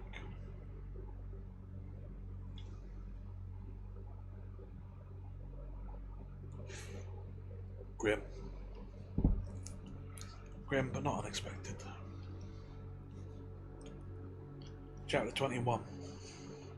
Well, Richard Gordon said to his wife, "You have lipstick on your shirt," she said, "and over your ear. What about this? What about what? What about finding you lying on the couch with that drunken slob?" "You did not? Where did I find you?" "You found us sitting on the couch. In the dark. Where have you been?" "At the Bradleys." "Yes," she said, "I know. Don't come near me, you reek of that woman." "What do you reek of?" "Nothing. I've been sitting talking to a friend." "Did you kiss him?" "No." "Did he kiss you?" "Yes. I liked it. You bitch. If you call me that, I'll leave you. You bitch." "All right," she said. "It's over. If you weren't so conceited and I weren't so good to you, you'd have seen it was over a long time ago." "You bitch." "No," she said. "I'm not a bitch. I've tried to be a good wife, but you're as selfish and conceited as a barnyard rooster. Always crowing, 'Look what I've done. Look how I've made you happy. Now run along and cackle.' Well, you don't make me happy. I'm sick of you. I'm through cackling." "You shouldn't cackle. You never produced anything to cackle about." "Whose fault was that? Didn't I want children? We never could afford them. We could afford to go to the Cap d'Antibes to swim, and to Switzerland to ski. We can afford to come down here to Key West. I'm sick of you. I dislike you. This Bradley woman today was the last straw. I'll leave her out of it. You coming home with lipstick all over you. Couldn't you even wash? There's some on your forehead too. You kissed that drunken twat?" "No, I didn't. But I would have if I'd known what you were doing. Why did you let him kiss you? I was furious at you. We waited and waited and waited. You never came near me. You went off with that woman and stayed for hours. John brought me home. Oh, John is it? Yes, John. John. John. And what's his last name? Thomas? His name is McWalsey. Why don't you spell it? I can't, she said, and laughed. But the last time she laughed. I don't think it's all right because I laugh, she said, tears in her eyes, her lips working. It's not all right. This isn't just an ordinary row. It's over. I don't hate you. It isn't violent. I just dislike you. I dislike you thoroughly and I'm through with you. All right, he said. No, not all right. All over. Don't you understand? I guess so. Don't guess. Don't be so melodramatic, Ellen. So I'm melodramatic, am I? Well, I'm not. I'm through with you. No, you're not. I won't say it again. What are you going to do? I don't know yet. I may marry John McWalsey. You will not. I will if I wish. He wouldn't marry you. Oh, yes, he will. He asked me to marry him this afternoon. Richard Gordon said nothing.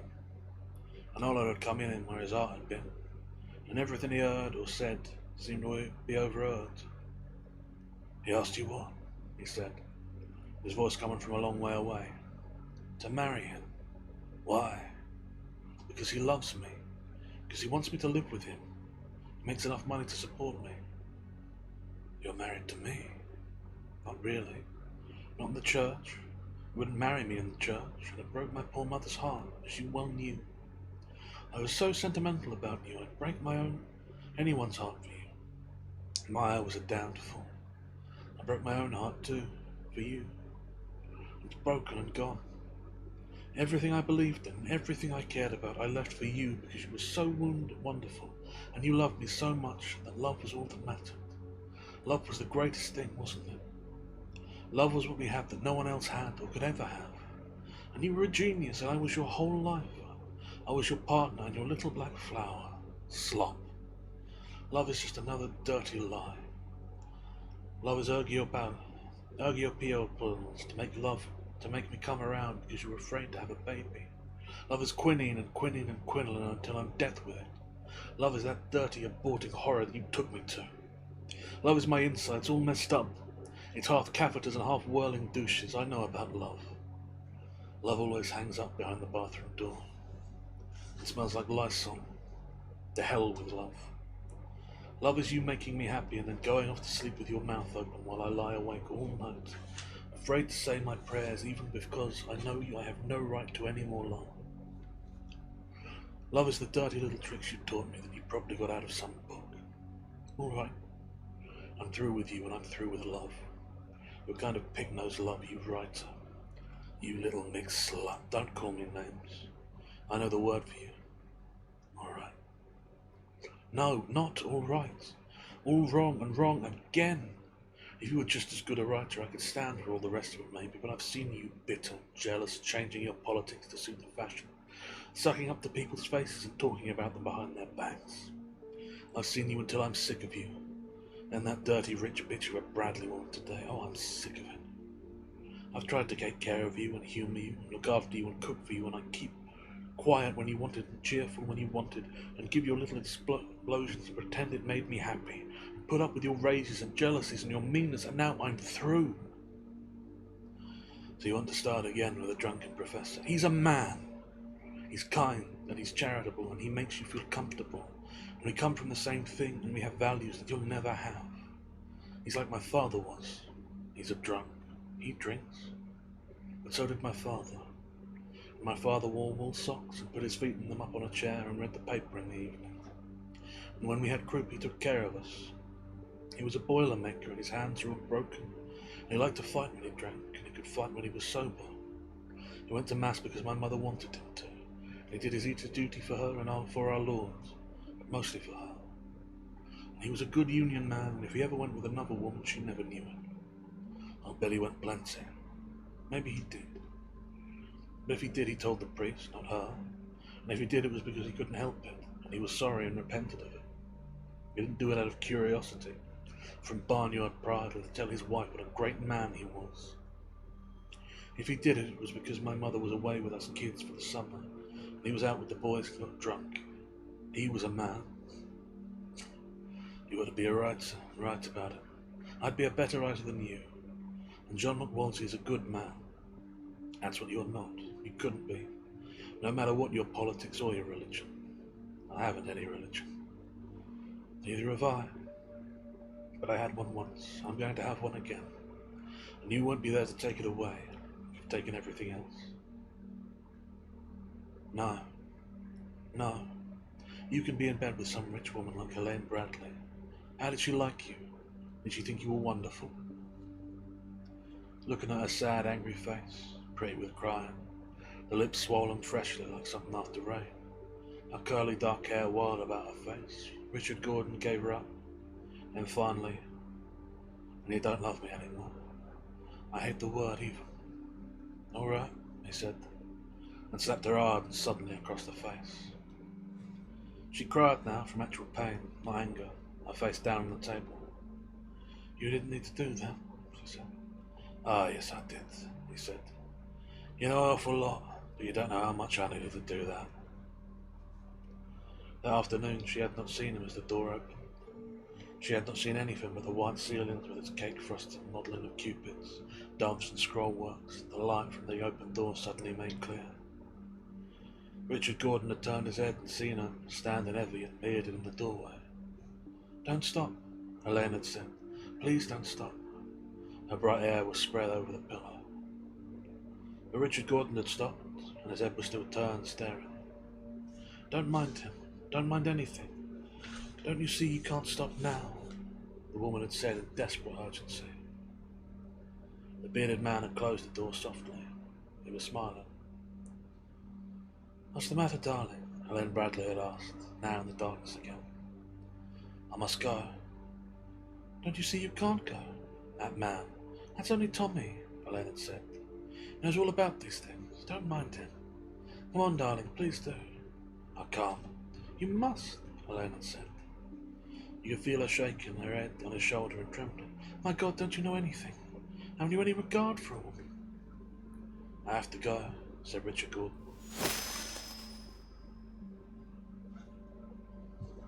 Thank you kindly, Abbe. I shall drink your health, Nostrovia.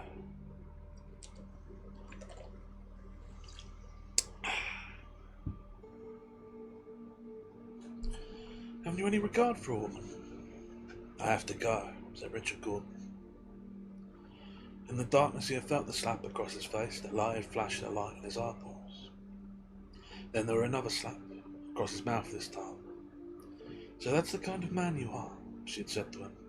I thought you were a man of the world. Get out of here. That was this afternoon. That was how it had finished at the Bradleys. Now his wife sat with her head forward on her hands that rested on the table, and neither of them said anything. Richard Gordon could hear the clock ticking, and he felt hollow as the room went quiet.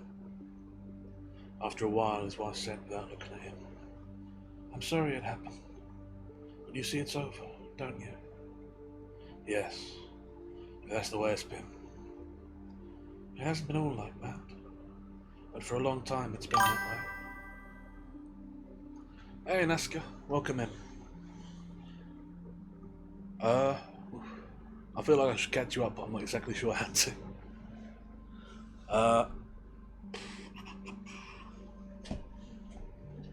Well, I think probably at this point you're better off just diving into it as it is, and you'll pick up from where we are.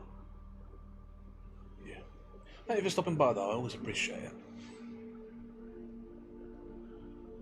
It hasn't been all like that, but for a long time it's been that way. I'm sorry I slapped you. No, that's nothing. That has anything to do with it. That was just a way to say goodbye. Don't. I'll have to get out, she said very tiredly. I'll have to take the big suitcase, I'm afraid. Do it in the morning, he said. You can do everything in the morning. I'd rather do it now, Dick, and it would be easier. I'm so tired. Lately awfully tired, giving me a headache. You do whatever you want. Oh God, she said. I wish it wouldn't have happened, but it's happened. I'll try to fix everything up for you. You'll need somebody to look after you. If I hadn't have said some of that, or if you hadn't hit me, maybe we could have fixed it up again. Nah, it was over before that. I'm so sorry for you, Dick. Don't you be sorry for me. I'll slap you again. I guess I'd feel better if you slapped me, she said. I am sorry for you. Oh, I am. Go to hell. I'm sorry I said it about you not being good in bed. I don't know anything about that. I guess you're wonderful. You're not such a star, he said. She began to cry again. That's worse than slapping, she said. Well, what did you say? I don't know. I don't remember. I was so angry and you hurt me so. Well, it's all over, so I'll be better. I don't want it to be over, but it is. There's nothing to do now. You'll have your rummy, Professor. Don't, she said. Can't we just shut up and not talk anymore? Yes. Will you? Yes. I'll sleep out here. Nah, you can have the bed. You must. I'm going out for a while. Oh, don't go out. I've got to, he said. Goodbye, she said. And he saw her face he always loved so much, and crying never spoiled, and her curly black hair, her small firm breasts under the sweater forward against the edge of the table. He didn't see the rest of her that he loved so much, and thought he had pleased, evidently hadn't been any good to. That were all below the table. And as he went out the door, she was looking at him across the table, and a chin on her hands, and she was crying. That's the end of chapter 21. I paused to have a quick drink of water.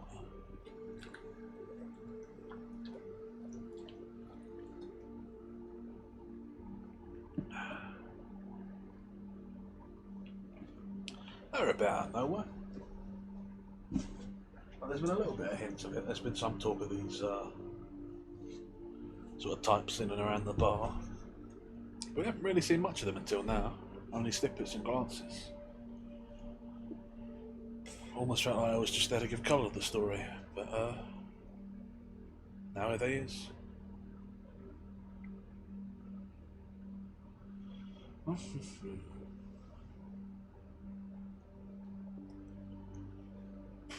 Don't know what to make of it, so let's just press on, shall we? Chapter 22.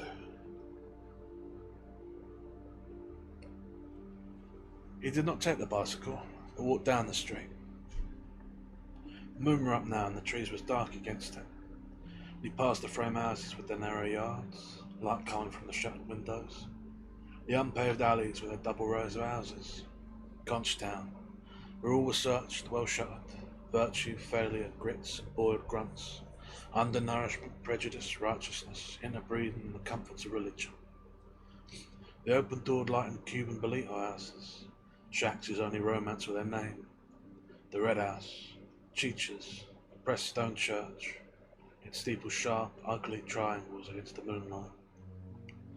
The big grounds and the long black domed bulk of the convent answer in the moonlight, a filling station and a sandwich place, bright lighted beside a vacant lot where a miniature golf course had been taken out. Past the brightly lit main street with 3 drugstores, the music store, the 5 juice stores, 3 pool rooms, 2 barber shops, 5 beer joints, 3 ice cream parlours, the 5 poor and the 1 good restaurant, 2 magazines and paper places, 4 second-hand joints, one of which made keys, photographers, an office building with 4 dentists, offices upstairs, the big dime store, an hotel on the corner with taxis opposite, and across beyond the hotel, the street that led to a jungle town, the big unpainted frame house with lights and the girls at the doorway, the mechanical piano going and a sailor sitting in the street, and then on back, past the back of the brick courthouse with its clock luminous at 10:30. Past the whitewashed jail building, shining in the moonlight, the embowered entrance of the Lilac Time, where motor cars filled the alley. The Lilac Time were brightly lighted, full of people. As Richard Gordon went in, he saw the gambling room were crowded, the wheel turning and the little ball clicking brittle against the metal partitions set in the bowl. The wheel turning slowly, the ball whirring and clicking jumpily until it settled, and there were only the turn of the wheel and the rattling of the chips. At the bar, the proprietor, who was serving with two bartenders, said, "Hello, hello, Mr. Gordon, what have you got?" "I don't know," said Richard Gordon. "You don't look good. What's the matter? You don't feel good?" "No. I'll fix you something just fine. Fix you up okay. You try Spanish absinthe, or hen?" "Go ahead," said Gordon. "You drink 'em, you feel good. Want to fight anybody in house?" said the proprietor. "Make Mr. Gordon an Owen special." Standing at the bar, Richard Gordon drank 3 Owen specials, but he felt no better. The opaque, sweetish, cold, licorice-tasted drink did not make him feel any different. "Give me something else," he said to the bartender. "What's the matter? You don't like the Owen special?" the proprietor asked. "You don't feel good?" "No." "You ought to be careful what you drink after him. Give me a straight whiskey." The whiskey warmed his tongue, the back of his throat, but it did not change his idea any. And suddenly, looking at himself in the mirror behind the bar, he knew that drinking would never do him any good now. Whatever he had now, he had, and it was from now on. And if he drank himself unconscious, when he woke up, it would be there. A tall, very thin young man with a sparse stubble of blonde beard on his chin, who was standing next to him at the bar, said, "Aren't you Richard Gordon?" "Yes." "I am Herbert Spellman. We met at a party in Brooklyn one time, I believe." "Maybe," said Richard Gordon. "Why not?" "I liked your last book very much," said Spellman. "I liked them all." "I'm glad," said Richard Gordon. "Have a drink?" "Have one with me," said Spellman. "Have you tried this Owen?" "It's not doing me any good." "What's the matter?" "Feeling low." "Wouldn't try another?" "Nah, I'll have whiskey." "You know, it's something to me to meet you," Spellman said. "I don't suppose you remember me at that party?"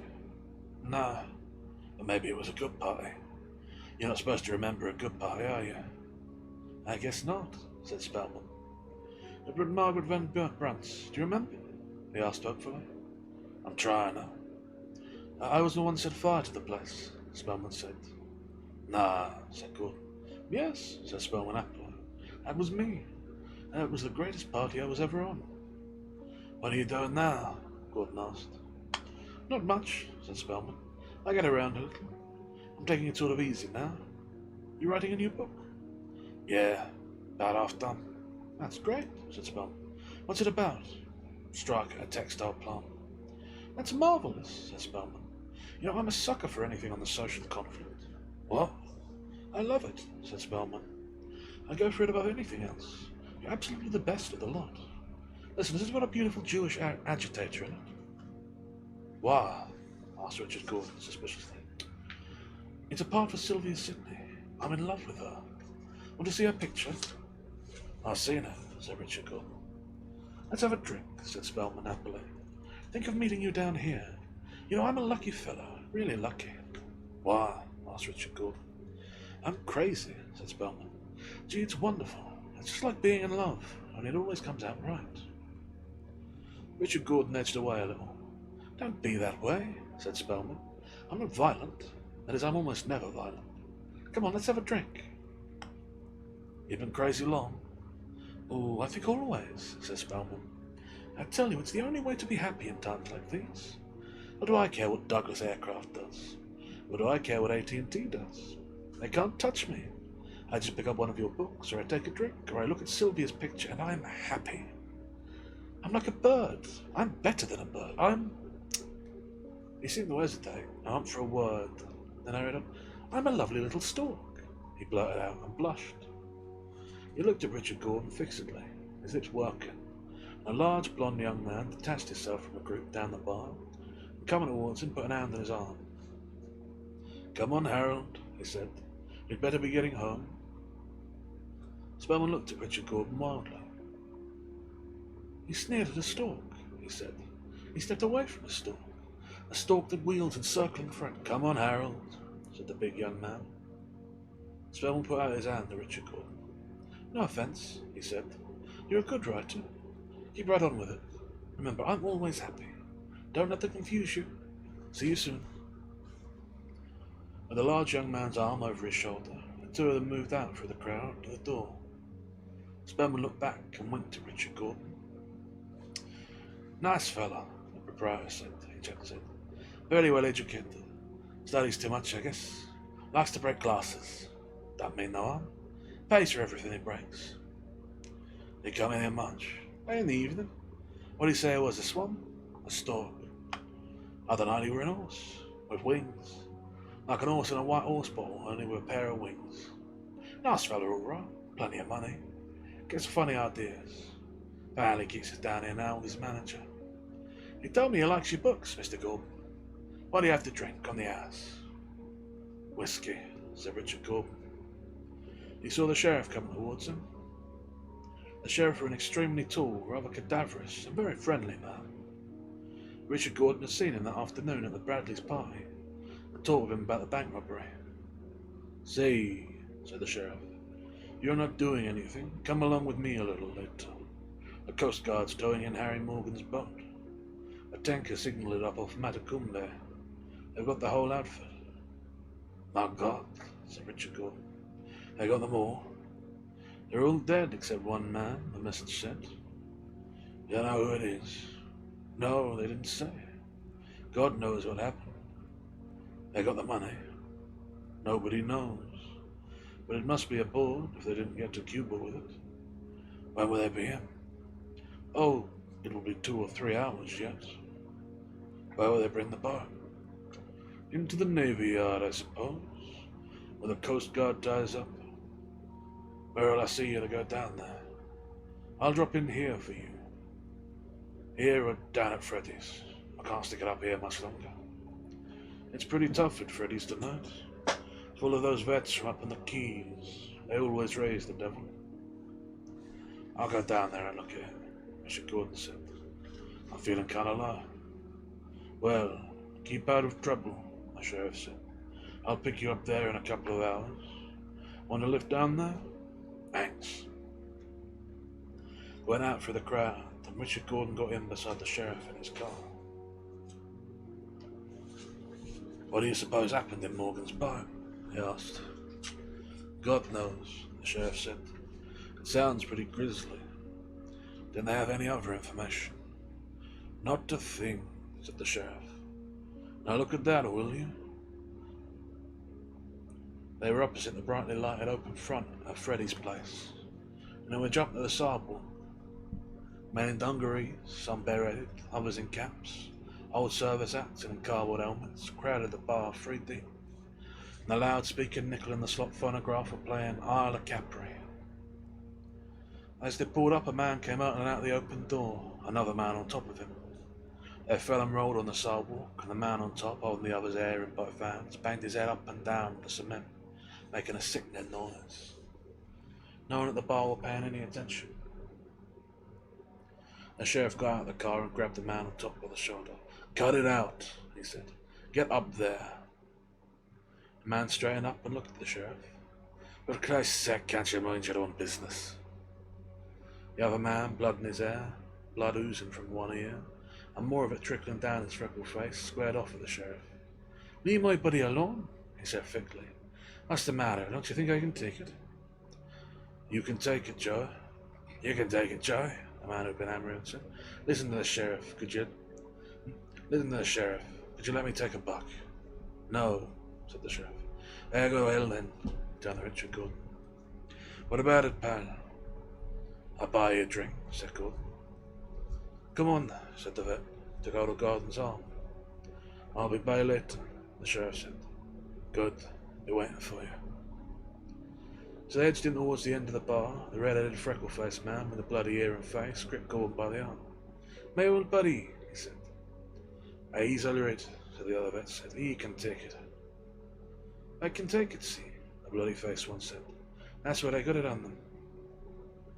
But you can't hand it out, someone said. Cut out the showing. Let us in, the blood-faced one said. Let me in, me old buddy, he whispered into Richard Gordon's ear. I don't have to hand it out. I can take it, see. Listen, the other vet said as they finally reached the bar, the beer wet bar. You ought to have seen him at noon in the commissary at Camp 5. I hit him down and I hitting him on the head with a bottle, just like playing on a drum. But I hit him 50 times. More, said the bloody-faced one. Didn't make no impression on him. I can take it, said the other. He whispered in Richard Gordon's ear. It's a secret. Richard Gordon handed over 2 of the 3 beers the white-jacked, big-bellied nigger bartender drew, and pushed towards him. What's the secret? He asked. Me, said the bloody-faced one. My secret. He's got a secret, the other vet said. He isn't lying. Want to hear it? The bloody-faced one said in Richard Gordon's ear. Gordon nodded. It don't hurt. The other nodded. Tell him the worst of it. The red-headed one put his bloody lips almost to Gordon's ear. Sometimes it feels good, he said. How'd you feel about that? At Gordon's elbow were a tall, thin man with a scar run from one corner of his arm down over his chin. He looked down at the red-headed one and grinned. First was an art, he said. Then it became a pleasure. If things made me sick, you'd make me sick, Red. You make me sick easy, the first vet said. What outfit were you in? Wouldn't mean anything to you, punch drunk, the tall man said. Have a drink, Richard Gordon asked the tall man. Thanks, the other said. I'm drinking. Don't forget us, said one of the 2 men Gordon had come in with. 3 more beers, said Richard Gordon, and the negro drew them and pushed them over. They were not elbow room to lift them in the crowd, and Gordon were pressed against the tall man. You off a ship? Asked the tall man. Nah, staying there. You down from the Keys? We come in tonight from the Tortugas, the tall man said. We raised enough hell so they couldn't keep us there. He's a red, the first vet said. So would you be if you had any brains, the tall man said. They sent a bunch of us there to get rid of us, but we raised too much hell for them. He grinned at Richard Gordon. Nail the gay, somebody yelled, and Richard Gordon saw a fist hit a face that showed close to him. The man who wore it was pulled away from the bar by 2 others. In the clear, one man hit him again hard in the face, and the other hit him in the body. He went down on the cement floor and covered his head with his arms. One of the men kicked him in the small of the back. All this time he had not made a sound. One of the men jerked him to his feet and pushed him up against the wall. Cool the son of a bitch, he said. As the man sprawled white-faced against the wall, the second man set himself, knees slightly bent, then swung up at him with a right fist that come from down near the cement floor and landed on the side of the white-faced man's jaw. He fell forward on his knees and then rolled slowly over, his head in a little pool of blood. 2 men left him there and come back to the bar. Boy, you can hit, said one. The son of a bitch comes into town and pulls out his pay in the postal savings, and then hangs around here picking up drinks off the bar, the other said. That's the 2nd time I cooled him. You cooled him this time? When I hit him just then, I felt his jaw go like a bag of marbles, the other said happily. The man lay against the wall. Nobody paid any attention to him. Listen, if you landed on me like that, it wouldn't make no impression, the red-headed vet said. Shut up, Slappy, said the cooler. You got the old rail. No, I haven't. Your punches make me sick, the cooler said. Why should I bust my hands on you? That's just what you do. Bust your hands, the red-headed one said. Listen, pal, Richard Gordon. How's to have another? Aren't they fine boys, said the tall man. Or is a purifying and ennobling force? The question is whether only people like ourselves here are fitted to be soldiers, whether the different services have formed us. Dunno, said Richard Gordon. I wouldn't like to bet you that not 3 men in this room are drafted, the tall man said. He's the elite, the very top cream of the scum. What Wellington won at Waterloo with? Well, Mr. Roosevelt ran us out of Anticosti Flats, and Mr. Roosevelt has shipped us down here to get rid of us. They've run the camp in a way to invite the epidemic, but the poor bastards won't die. They shipped a few of us to Tortuga, but they're selfie now. Besides, we wouldn't stand for it. So they brought us back. What's the next move? They got rid of us. You can see that, can't you? Why? Because we are the desperate ones, the man said. The ones with nothing to lose. We are the completely brutalized ones. We're worse than the stuff the original Spartacus weren't with. But it's tough to try and do anything with, because we have been beaten so far the only solace is booze. The only pride is in being able to take it. But we're not all like that. There are some of us that are going to hand it out. There are many communists in the camp. Only about 40, the tall man said. Out of 2,000. It takes discipline and abrogation to be a communist. A rummy can't be a communist. Don't listen to him, the red-headed vet said. He's just a goddamn radical. Listen, the other vet, who was drinking beer with Richard Gordon, said. Let me tell you about the Navy. Let me tell you goddamn radical. Don't listen to him, the red-headed one said. And the fleet's in New York and you go ashore there in the evening up on the riverside. Drive, there's old guys with long beards come down. You can piss in their beards for $1. What do you think about that? I'll buy you a drink, said the tall man. And you forget that one. I don't like the way of that one. Hey, don't forget anything, the red-headed one said. What's the matter with you, pal? That true about the beards, Richard Gordon asked. He felt a little sick. Swear to God and me mother, the red-headed one said. Hell, that ain't nothing. Up the bar, a vet were arguing with Freddie about the payment of a drink. It's what you had, Freddie said. Richard Gordon watched the vet's face. You were very drunk. His eyes were bloodshot and he were looking for trouble. You had a goddamn liar, he said to Freddie. 85 cents, Freddie said to him. Watch this, said the red-headed vet. Freddie spread his arms on the bar. You were watching the vet. You're a goddamn liar, said the vet. Picked up a beer glass to throw it. As his hand closed on it, Freddie's right hand swung in an half circle over the bar and cracked a big salt cellar covered with bar towels alongside the vet's end. Was it neat? Said the red-headed vet. Was it pretty? You ought to see him tapping with the side-off billiard cue, the other said. Two vets standing next to where the salt cellar man had slipped down looked at Freddie angrily.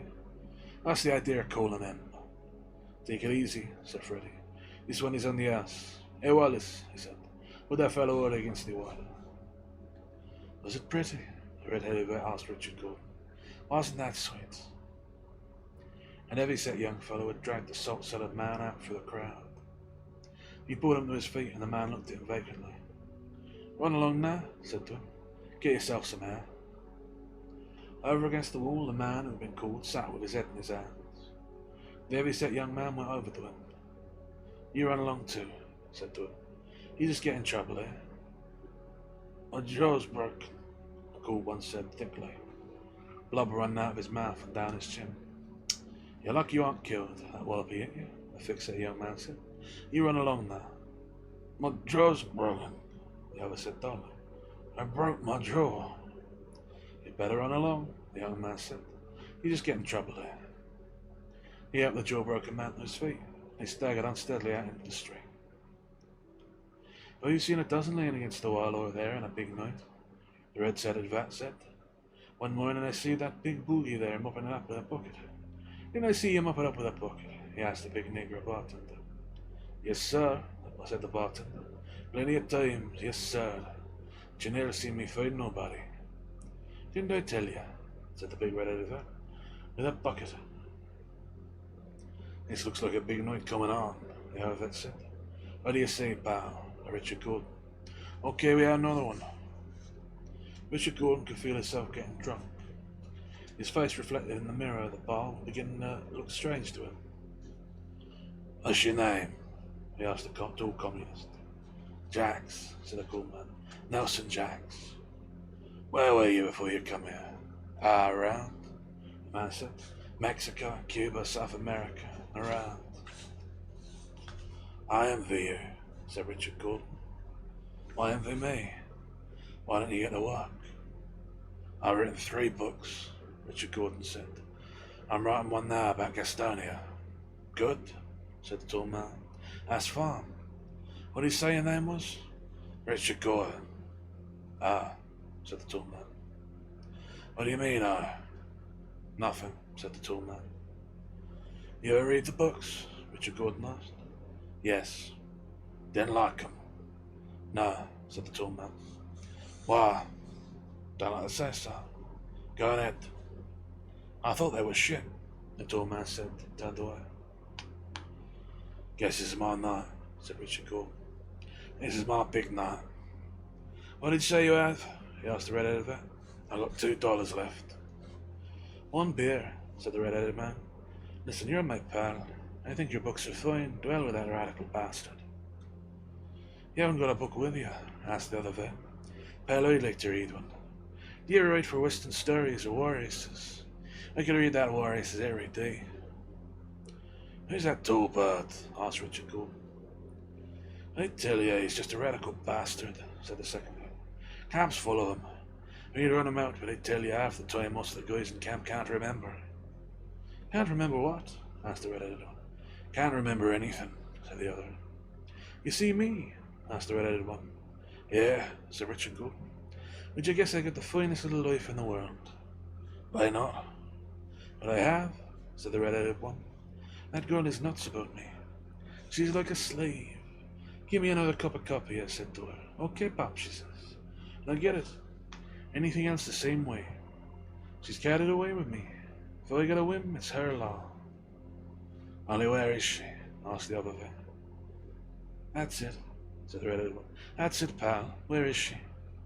You don't know where she is, the second vet said.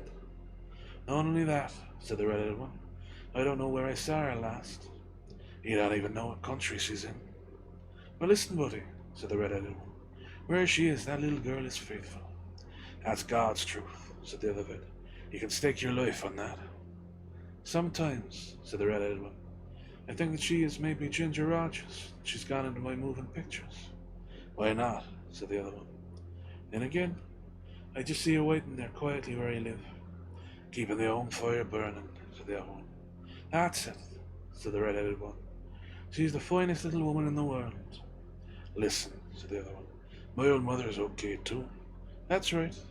She's dead, the second vet said. Let's not talk about her. Aren't you married, pal? The red-headed vet asked Richard Gordon. Sure, he said.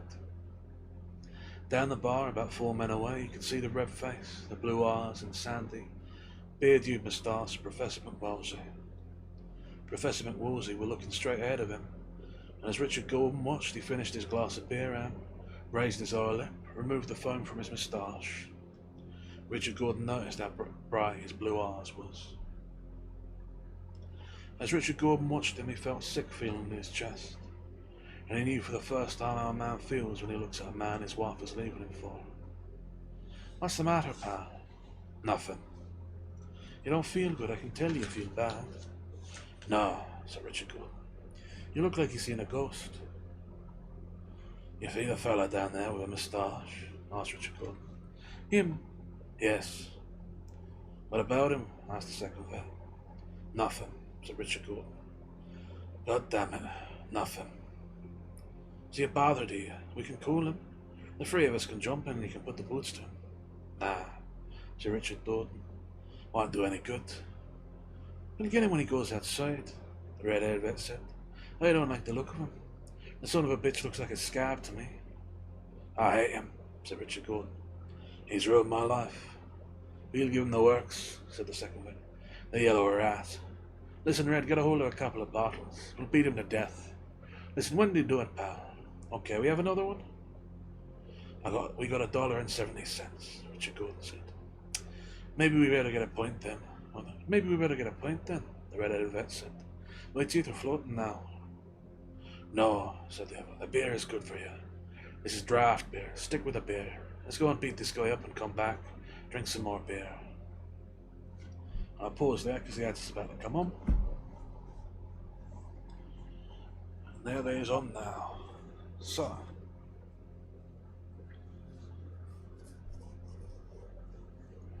we see a little more of Harry Morgan at least. We see where he's coming into the story from. And indeed we see a link between him and this fella that we're now following, who's maybe about to do a small murder. We'll see. I have my drink first before we go on. Might as well do.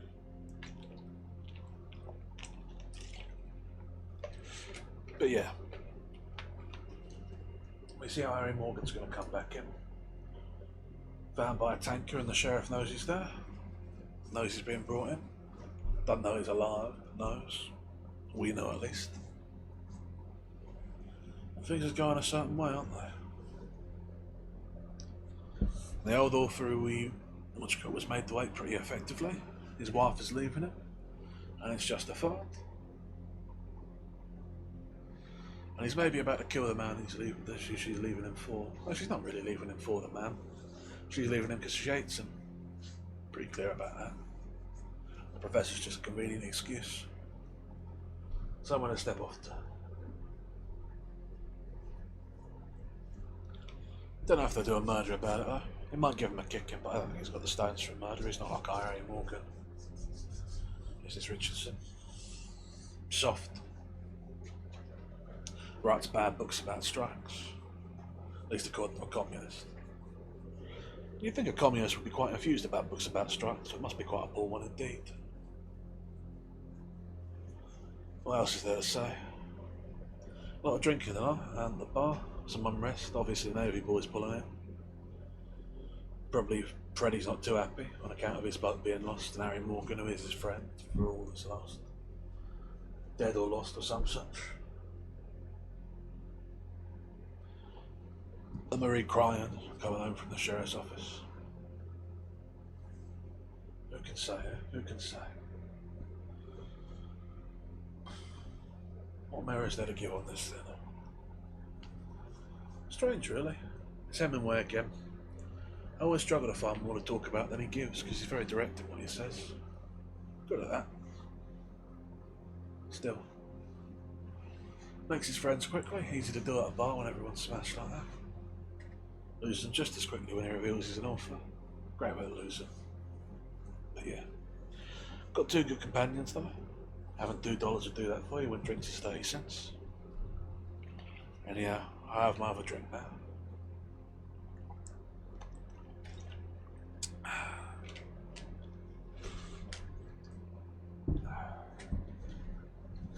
Where's our place?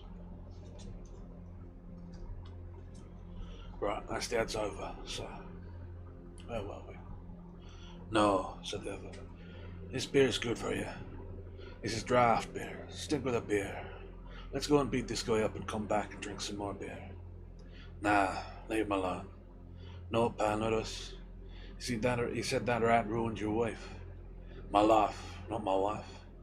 Zizé, pardon me, I'm sorry, pal. He defaulted and ruined the bank. No. He defaulted and ruined the bank, the other vet said. I'll bet there's a reward for him, by God. He's seen a picture of him in the post office today. What were you doing at the post office? Said the other suspiciously. Can't I get a letter?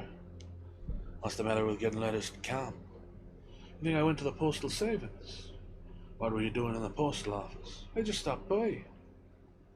Take that, his pal said, and swung on him as well as he could in the crowd. There goes those two cellmates, said somebody. Holding and punching, kneeing and butting, the two was pushed out the door. Never fought on the sidewalk, the wide-shouldered young man said. Those bastards fought 3 or 4 times a night. There, a couple of punches, another vet said. Red could fight once, but he's got the old rail. They've both got it. Red's got it fighting a fellow in the ring, that's what Chunky's vet said. This fellow had the old rail and he were all broke out at the shoulders and back. Every time they go into a clinch, he'd rub his shoulders on the Red's nose or across his puss. Ah, nuts. What did he put his face there for? How's the way Red carried on with Zed when he was in the close? Down like this. This fellow was just roughing him. Ah, nuts. That story's all bull. Never ever got the old rake from anybody in a fight. That's what you think. Listen, Red were a clean living kid, as you ever saw or I knew him. He were in my outfit. He were a good little fighter too, I mean good. We were married to a nice girl, I mean nice. Miss Benny Sampson gave him the old rail, just as sure as I'm standing here. And sit down, said another then. How did Poochie get it?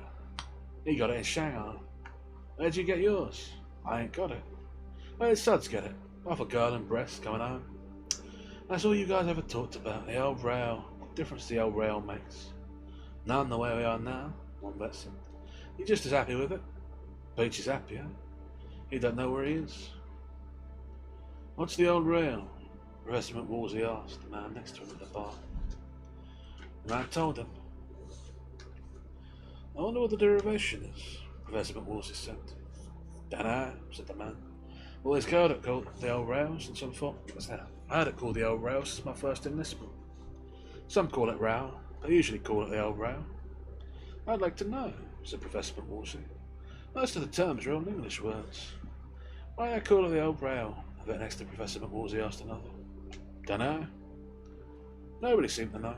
All enjoy the atmosphere of serious philological discussion.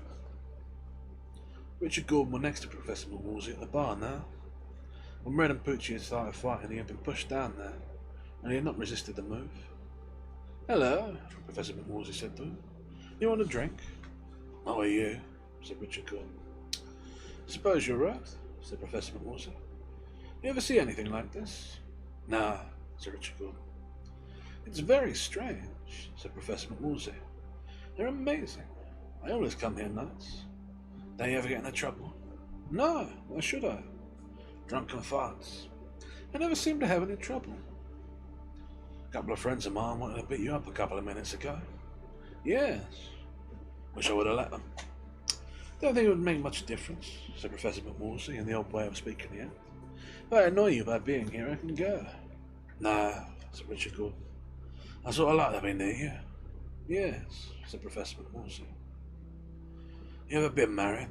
Asked Richard Gordon. Yes. What happened? My wife died during the influenza epidemic in 1918. Why do you want to marry again now? I think I'd be better at it now. I think I'd perhaps be a better husband now. Is he a bit my wife? Yes, said Professor McWolsey. Damn you, said Richard Gordon, and hit him in the face. Someone grabbed his arm. He jerked it loose. Someone hit him crashingly behind the ear. He could see Professor McWolsey before him, still at the bar, his face red, blinking, his eyes. He was reaching for another beer to replace the one Gordon had spilled, and Richard Gordon drew back his arm to hit him again. As he did so, something exploded again behind his ear, and all the lights flared up, wheeled round, and then went out. Then he was standing in the doorway of Freddy's place.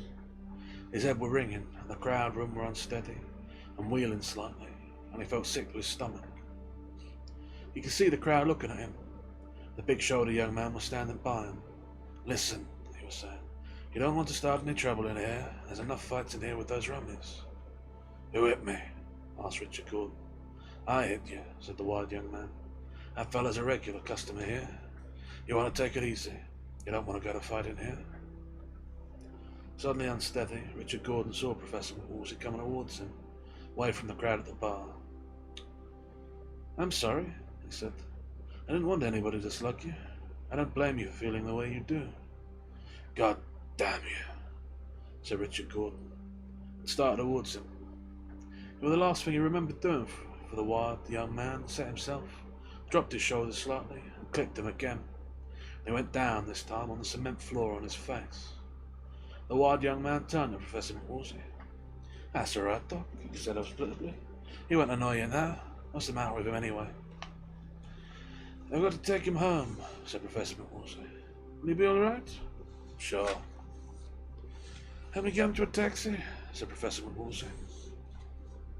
They carried Richard Gordon out between them, and with the driver helping them, put him in the back of the old Model T taxi.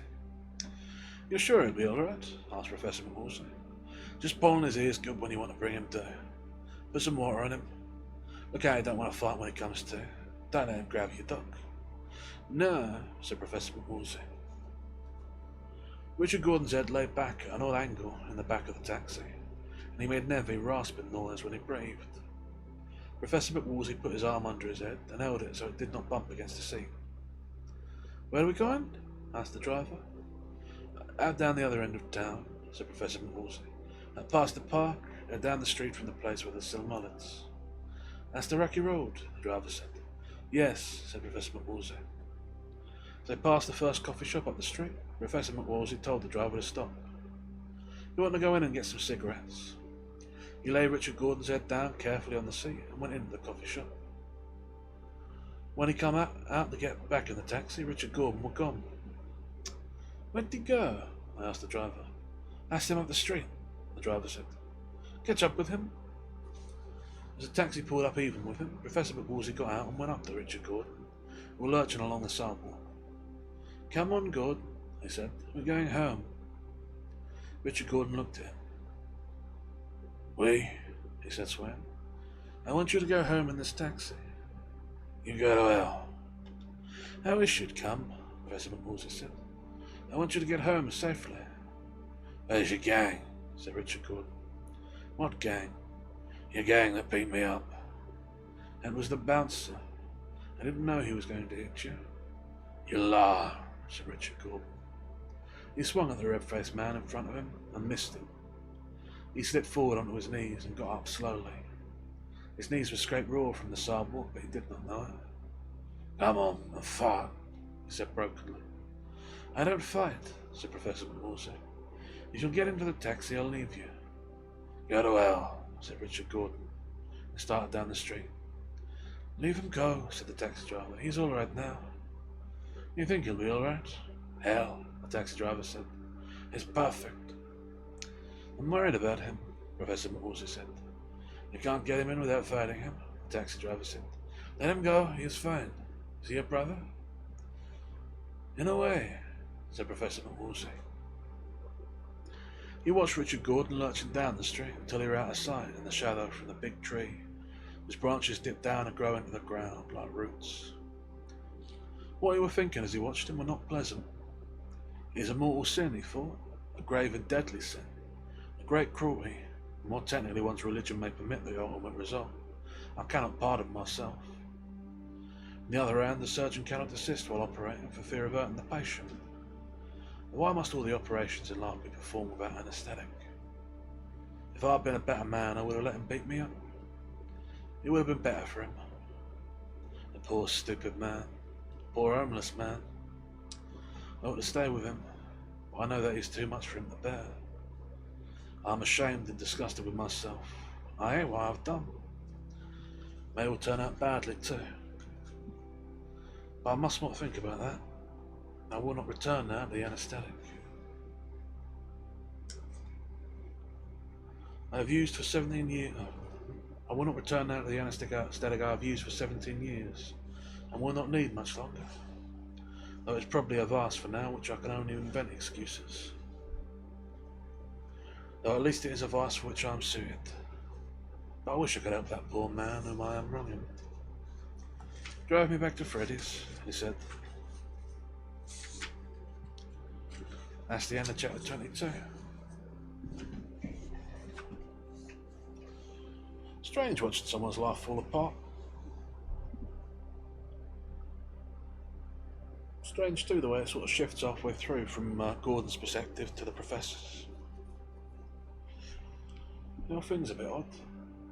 Still, sad really. People do what they think is best for themselves and they hurt each other in the process. In the end, everyone's worse off. Oh well. Maybe not. Maybe it will work out for the good. But that seems like the minute though. Certainly not the Gordon. Anyway, I have my little drink now.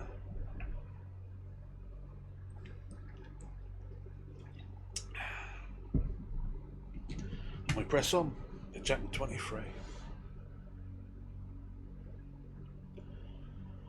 The Coast Guard cut a tower in the Queen Conch, coming down the channel between the reef and the quays. The cutter rolled in the cross-chop, the light north wind raised against the flood tide, but the white boat were towing easily and well.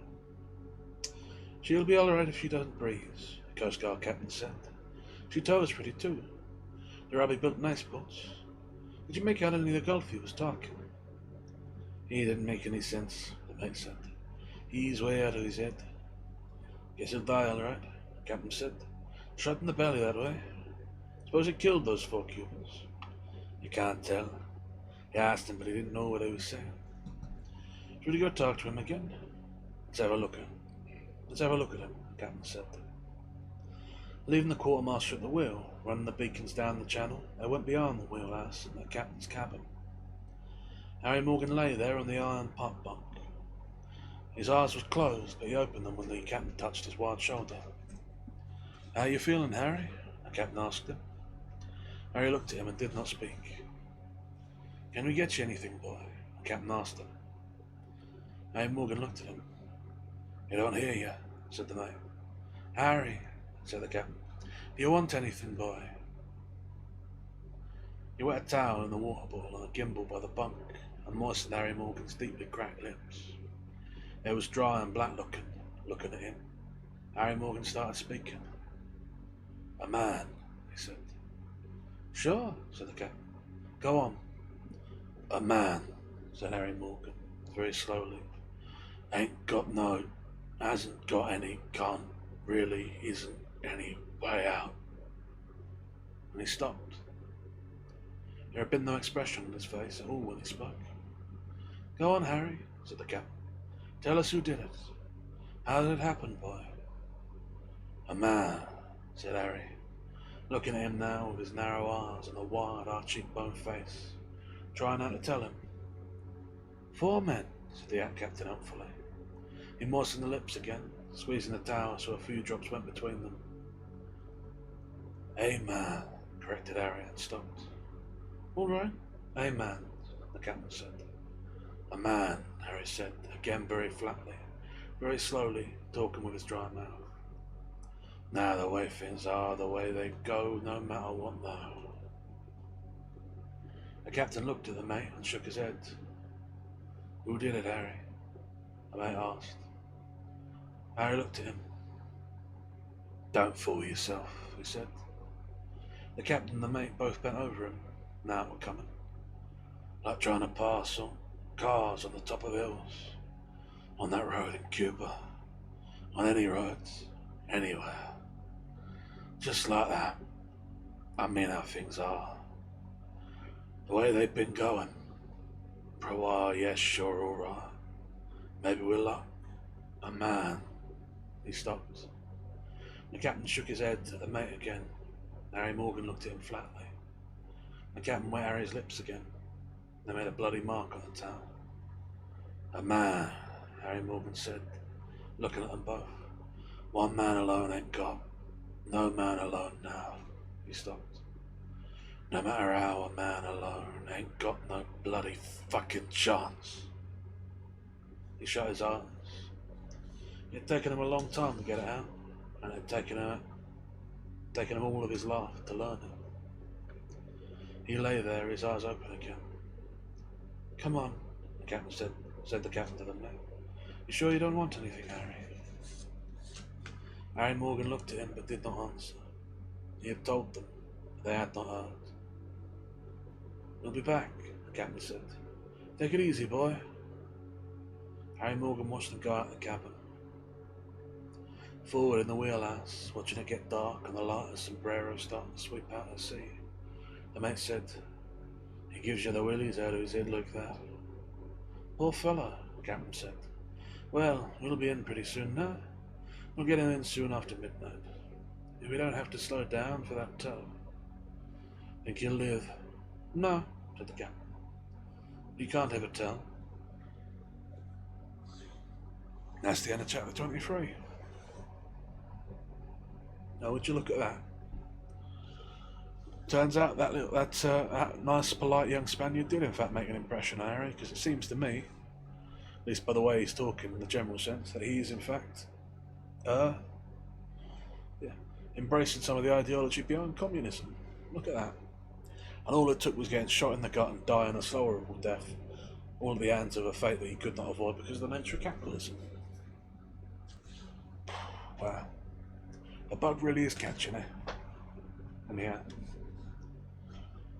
I'll have a swallow of water and then we'll press on.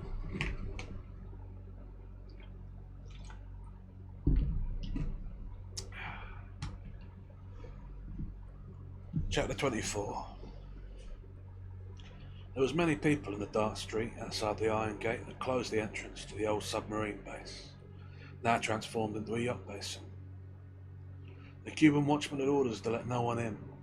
The crowd were pressing against the fence to look through between the iron rods into the dark enclosure lit along the water by the lights of the yachts that lay moored at the finger piers.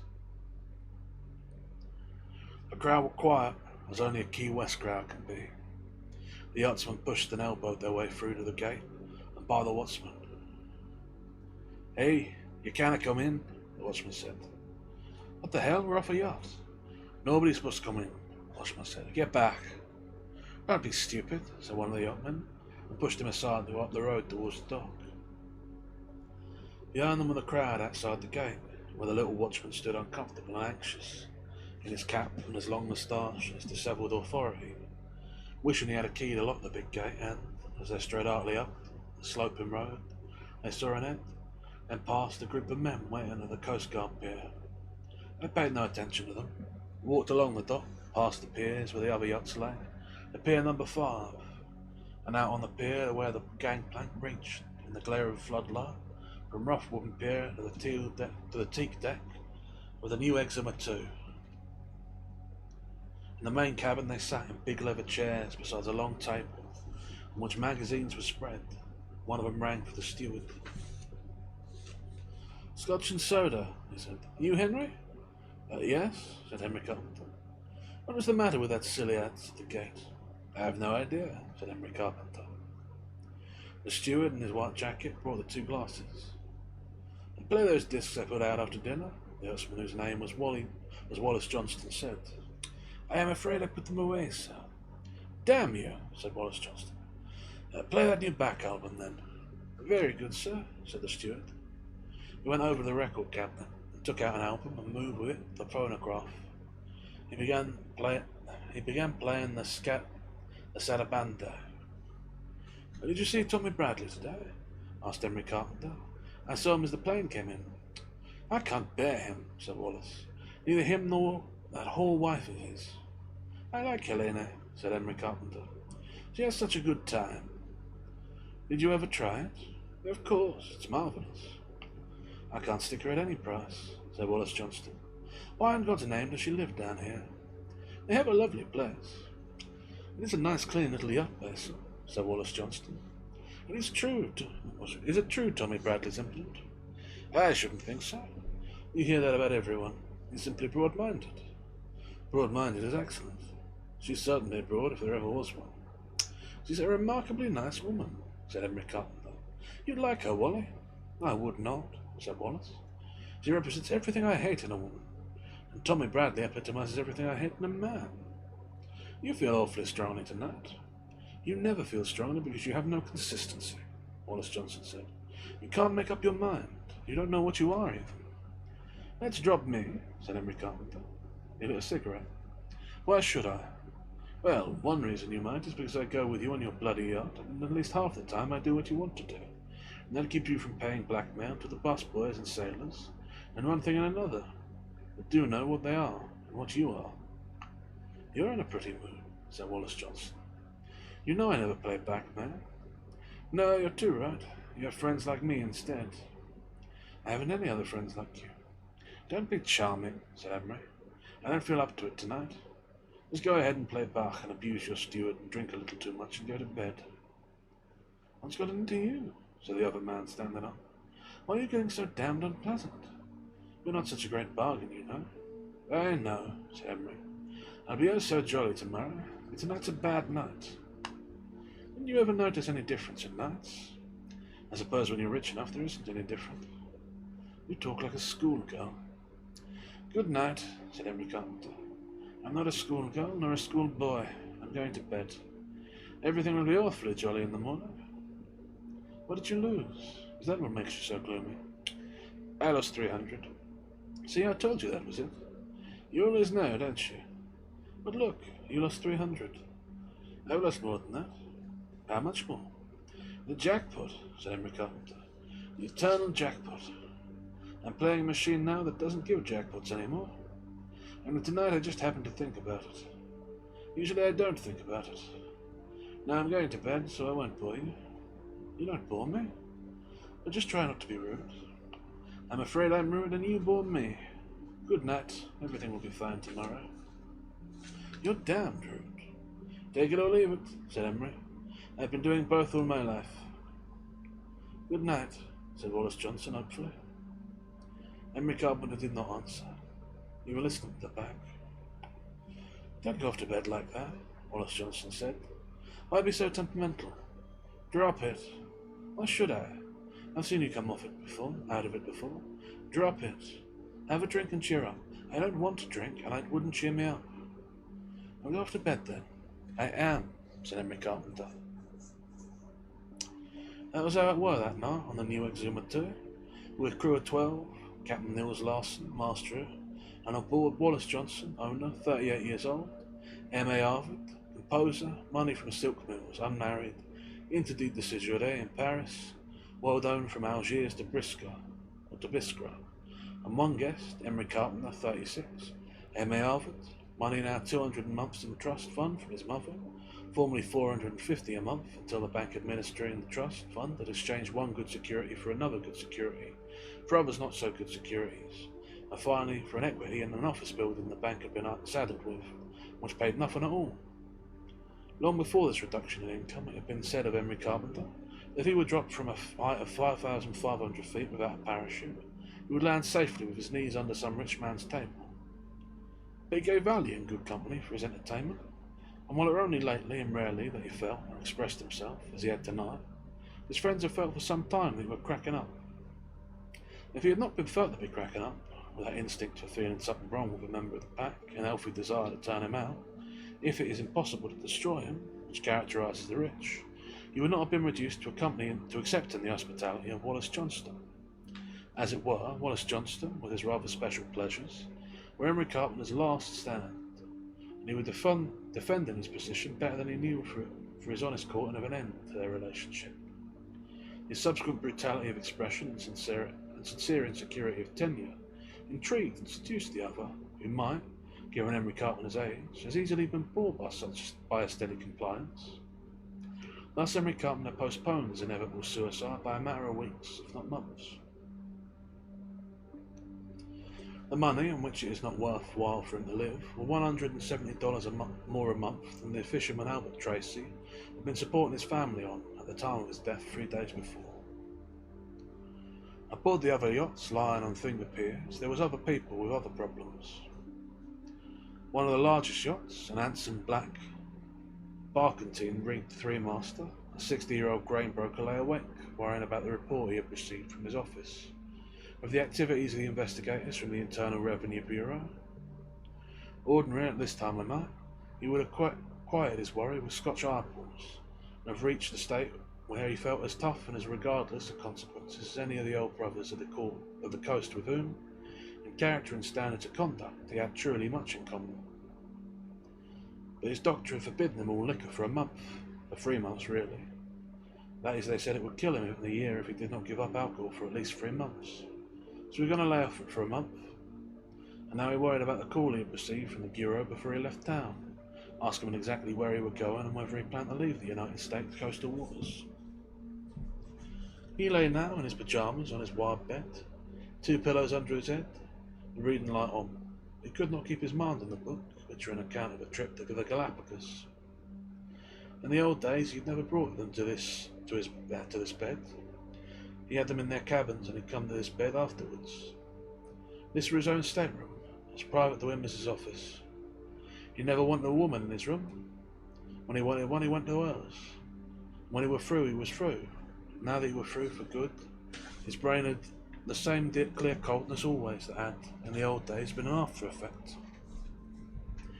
And he lay now, with no kindly blurring, denied all that chemical courage that had soothed his mind and warmed his heart for so many years, and wondered what the department had, what they had found and what they would twist, what they would accept as normal and what they would insist were evasion.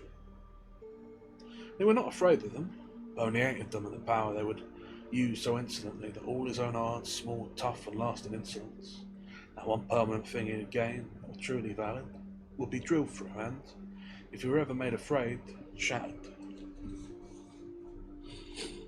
He did not think in any abstractions, but in details, in sales, in transfers and in gifts. He thought in shares, in bales, in thousands of bushels, in options, holding companies, trusts and subsidiary corporations. As he went over it, he knew that he knew they had plenty, enough so that he would have no peace for years. If they would not compromise, it would be very bad. In the old days he would not have worried, but the fighting part of him were tired now, along with the other part, and he were alone in all this now. He lay on the big wide old bed and could neither read nor sleep. His wife had divorced him 10 years before, after 20 years of keeping up appearances. He had never missed her, and he had never missed her, nor had he ever loved her. He had started with her money, and she had borne him 2 male children, both of whom, like their mother, was fools. He had treated her well until the money he had made would double her original capital, and then he could afford to take no notice of her. After his money had reached that point, he had never been annoyed by her sick headaches, by her complaints, or by her pains, or by her plans. He had ignored them. He had been admirably endowed for a speculative career because he had possessed extraordinary sexual vitality, which gave him the confidence to gamble well, common sense, an excellent mathematical brain, a permanent but controlled scepticism, a scepticism which was sensitive to impending disaster, as an accurate aneroid barometer to atmospheric pressure, and a valid time sense that kept him from trying to hit tops or bottoms. These, coupled with a lack of morals, an ability to make people like him without ever liking or trusting them in return, while at the same time convincing them warmly and heartily of his friendship. Not a disinterested friendship, but a friendship so interested in their success that it automatically made them accomplices, and an incapacity for either remorse or pity that carried him to where he were now. And where he were now were lying in a pair of striped suit pyjamas that covered his shrunken old man's chest. His bloated little belly, his now useless and disproportionately large equipment that had once been his pride, his small flabby legs, lying on a bed, unable to sleep, as he finally had remorse. His remorse would have think, if only he had not been quite so smart 5 years ago. He could have paid the taxes then without any juggling. If he had only done so, he would be all right now. So he lay thinking to himself that, and finally slept, because remorse had once found the crack and begun to seep in. He did not know he slept, because his brain kept on, as it had while he were awake. So there would be no rest, and, at his age, it would not take so long for that to get him. He used to say that only suckers worried, and he would keep from worrying now until he could sleep, or until he could not sleep. He might keep from it until he slept, but then it would come in, and since he was this old, its tasks were easy. He would not need to worry about what he had done to other people, nor what happened to them due to him, nor how they'd ended. He would move from house on the Lakeshore Drive to taking boarders out in Ulster, whose debutante daughters now were dentist assistants when they had a job, who ended up a night watchman at 63 after the last corner, who shot himself early one morning before breakfast, and which one of his children found him, and what the mess looked like, who now rode in the Elder work, when there were work from Berwyn, trying to sell first bonds, then motor cars, then houses to houses, then house to house and novelties and specialties. We don't want no peddlers, get out of here, the door slammed in his face, until he varied the leaning drop further made from 42 floors up, with no rush of plumes as when an eagle falls, to step forward onto the third rail in front of the Austro-Elgin train, his overcoat pocket full of unsaleable combination of egg beaters and fruit juice extracts. Just let me demonstrate it, ma'am. You attach it here, screw down on this little gadget here, now watch. No, I don't want it. Just try one. I don't want it. Get out. So he got out on the sidewalk, with the frame house, the naked yards, and the bare clump of trees, where no one wanted it or anything else, and led down the Aurora Elgin tracks. Some made the long drop from the apartment or the office window. Some took it quietly in 2-car garages with a motor running. Some used the native traditions of Colt or Smith & Wesson, those well-constructed implements that end insomnia, terminate remorse, cure cancer, avoid bankruptcy, blast an exit from intolerable positions by the pressure of a finger. Those admirable American instruments, so easy carrying, so sure of effect, so well designed to end the American dream when it becomes a nightmare. Their only drawback, the mess they leave for relatives to clean up. The men he broke made all these various exits, but they never worried him. Somebody had to lose, and only suckers worried. No, You don't have to think of them, nor of the byproducts of successful speculation. You win, somebody's got to lose, and only suckers worry. It would be enough for him to think about how much money it would be better if he had not been quite so smart 5 years ago. And in a little while, at his age, the wish to change what can no longer be undone will open up the gap that will let worry in. Only suckers worry. He can not to worry if he takes a scotch and soda. The hell with what the doctor said. So he rings for one, and the steward comes sleepily, and he drinks it. The speculator is not a sucker now, except to death. Well, on the next yacht, beyond, a pleasant, dull, upright family is asleep. The father's conscience is good, and he sleeps soundly on his side. A clipper ship running before a bow framed above his head. The reading light on, a book dropped beside the bed. The mother sleeps well and dreams about her garden. She is 50, but she is handsome, wholesome, well-kept woman, who looks attractive as she sleeps. The daughter dreams about her fiancé who comes tomorrow on the plane, and she stirs in her sleep and laughs at something in the dream. And, without waking, raises her knees almost against her chin, curled up like a cat, with curly blonde hair and a smooth-skinned, pretty face. Asleep she looks as her mother did when she were a girl. They're an happy family, and they all love each other. The father is a man of civic pride and many good works, opposed prohibition. He's not bigoted and is generous, sympathetic, understanding, and almost never irritable. The crew of the yacht are all well paid, well fed, and have good quarters. They all think highly of the owner and his wife and daughter. The fiancé is a skull and bones man, voted most likely to succeed, voted most popular, who still thinks more of others than himself, and who would be too good for anyone else except a lovely girl like Frances. He's probably a little too good for Frances, too. It will be years before Frances realises this, perhaps, and she may never realise it with luck. The type of man who is tapped for bones is rarely also tapped for bed, but with a lovely girl like Frances, intention counts as much as performance. So anyhow, they all sleep well, and where did the money come from that they're all so happy with, and use so well and gracefully? The money came from selling something everybody uses by the millions of bottles, which cost 3 cents a quart to make, for $1 a bottle in the large pint size, 50 cents in the medium, and quarter in the small. But it's more economical to buy the large, and if you make $10 a week, the cost is just the same to you, as though you were a millionaire. And the product's really good. It does just what it says it will, and more besides. Grateful users from all over the world keep writing in, discovering new uses and old uses as loyal to it as Harold Tompkins, the fiancé, is to Skull and Bones, or Stanley Baldwin is to Arrow. There are no suicides when money's made that way, and everyone sleeps soundly on the yacht. Alzira Third, Master John Jacobson, crew of 14, owner and family aboard.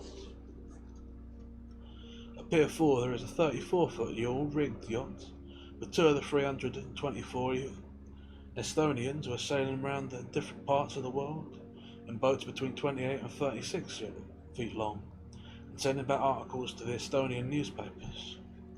These articles are very popular in Estonia, and bring their offers between $1 and $1.30 a column.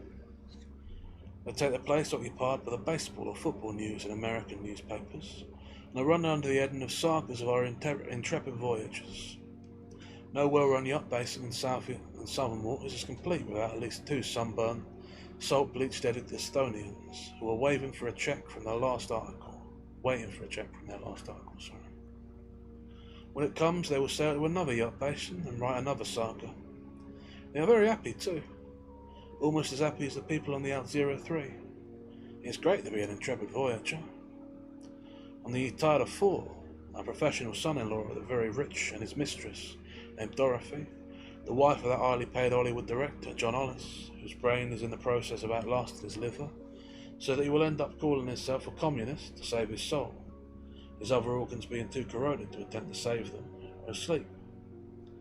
The son-in-law, big-framed, good-looking, in a poster way, lies on his back, snoring, but Dorothy Hollis, the director's wife, is awake, and she puts on a dressing gown, going out onto the deck, looks across the dark water of the yacht basin, the lie and the breakwater mates. It is cool on the deck, and the wind blows her hair, and she smooths it back from her tan forehead, and Pulling the road tighter around her, her nipples rising in the cold, notices the light of a boat coming along the outside of the breakwater. She watches them moving steadily and rapidly along, and then at the entrance to the basin, the boat's searchlight is switched on, and comes across the water in a sweep that blinds her as it passes, picking up the Coast Guard pier where it lit up the group of men waiting there, and the shining black of the new ambulance from the funeral home, which also doubles at funerals as a nurse. I suppose it would be better to take some luminol, Dorothy thought. I must get some sleep. Poor Eddie's tight as a tick. It means so much to him and he's so nice, but he gets so tight he goes right off to sleep. He's so sweet. Of course, if I married him, he'd be off with someone else, I suppose. He is sweet, though. Poor darling. He's so right. I hope he won't feel miserable in the morning.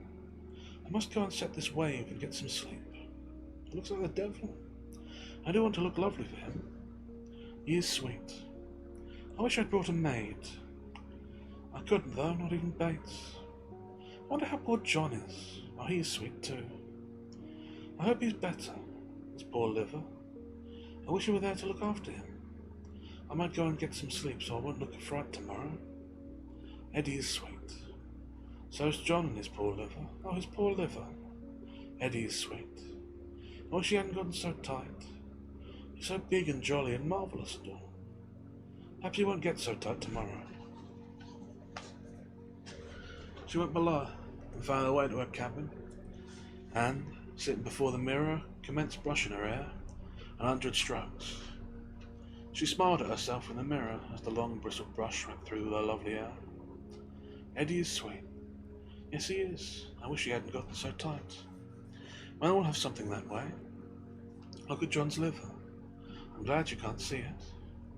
Nothing about a man's really ugly, though. It's funny how they think it is, though. I suppose a liver, though, or kidneys. Kidneys en brochette. How many kidneys are there? There's 2 of nearly everything except stomach and heart. Brain, of course. There, that's 100 strokes.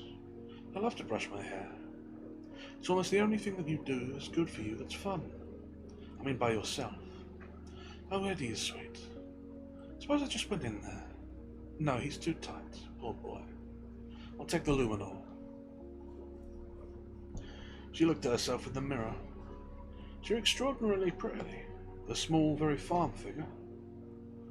Oh, I'll do, she thought. Some of it isn't as good as some of the rest of it, but I'll do for a while yet. You do have to sleep, though. I love to sleep. I wish I could get just one good natural real sleep the way we slept when we were kids. I suppose there's a thing about growing up and marrying and having children, and then drinking too much, and then doing all the things you shouldn't. If you could sleep well, I don't think anything would be bad for you. Except drinking too much, I suppose. Poor John and his liver, and Eddie. Eddie is darling, anyway. He is cute. I'd better take the luminol. She made a face at herself in the glass. You'd better take the luminol, she said in a whisper. She took the luminol with a glass of water from the chromium-plated thermos carafe. They were all on the locker by the bed. It makes you nervous, she thought, but you have to sleep. I wonder how Eddie would be if we were married. He'd be running around with someone younger, I suppose. I suppose I can't help the way they built any more than we can. I just want a lot of it, and I feel so fine. Being someone else or someone new doesn't really mean a thing. It's just itself, and you would love them always if they gave it to you. The same one, I mean, but they aren't built that way. They want someone new or someone younger, or someone that they shouldn't have, or someone that looks like someone else. Or if you're dark, they want a blonde, or if you're blonde, they want to go for a redhead. Or if you're a redhead, then it's something else, a Jewish girl, I guess. And if they've really enough, they want a Chinese or lesbians, or goodness knows what. I don't know. Well, they just get tired, I suppose. You can't blame them if that's the way they are. I can't help John's liver either, or that he's drunk so much he isn't any good. He was good. He was marvellous. He really was. And Eddie is. But now he's tight. I suppose I'll end up a bitch. Maybe I'm one now. I suppose you never know when you get to be one. Only her best friends would tell her. You don't read it in Mr. Winchell. That would be a good new thing for him to announce. Bitchhood. Mrs. John Hollis canine into town from the coast. Better than babies. More common, I guess. But women have a bad time, really. The better you treat a man, the more you show him you love him, the quicker he gets tired of you. I suppose the good ones are made to have lots of wives. It's awfully wearing trying to be lots of wives yourself. And then someone simple takes him when he's tired of that. I suppose we all end up bitches. But whose fault is it? The bitches have the most fun, but you have to be awfully stupid, really, to be a good one. Like Helen Bradley. Stupid and well-intentioned, and really selfish to be a good one. Probably I'm one already. They say you can't tell and you always think you're not. There must be men who don't get tired of you or of it. There must be. But who has them? The ones we know are all brought up wrong. Let's not go into that now. No, not into that. Not back to all those cars and all those dances. Like that luminol would work.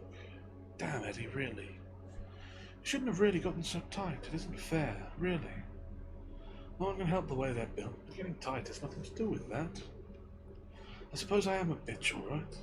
But if I lie here now all night and can't sleep, I'll go crazy. If I take too much of the damn stuff, I'll feel awful all day tomorrow. And then sometimes it won't put you to sleep, and anyway, I'll be cross and nervous and feel frightened. Oh well, I might as well. I hate to. What can you do? What can you do but go ahead and do it? Even anyway. Oh, he is sweet. No, he isn't. I'm sweet. Yes, you are. You're lovely. Oh, you're so lovely. Yes. Lovely. And I didn't want to, but I am. Now, he is sweet. No, he's not. And he's not even here. I'm here. I'm always here, and I'm the one that cannot go away. No. Never. You sweet one. You lovely. Yes, you are. You lovely, lovely, lovely. Oh, yes, lovely. And you're me. So that's it.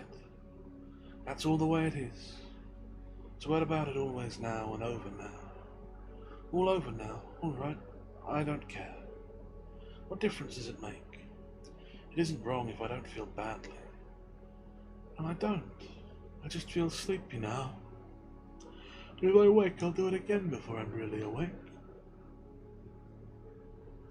She finally went to sleep then, remembering just before she was finally asleep, to turn on her side so her face did not rest on the pillow. She remembered, no matter how sleepy, how terribly bad it is for the face to sleep that way, resting on a pillow. There was 2 other yachts in the harbour. Everyone were asleep on them too, when the Coast Guard towed Freddie Wallace's boat, the Queen Conscience, to the dark yacht basin, and tied up along the Coast Guard pier. That's the end of chapter 24. And we have a swallow of water.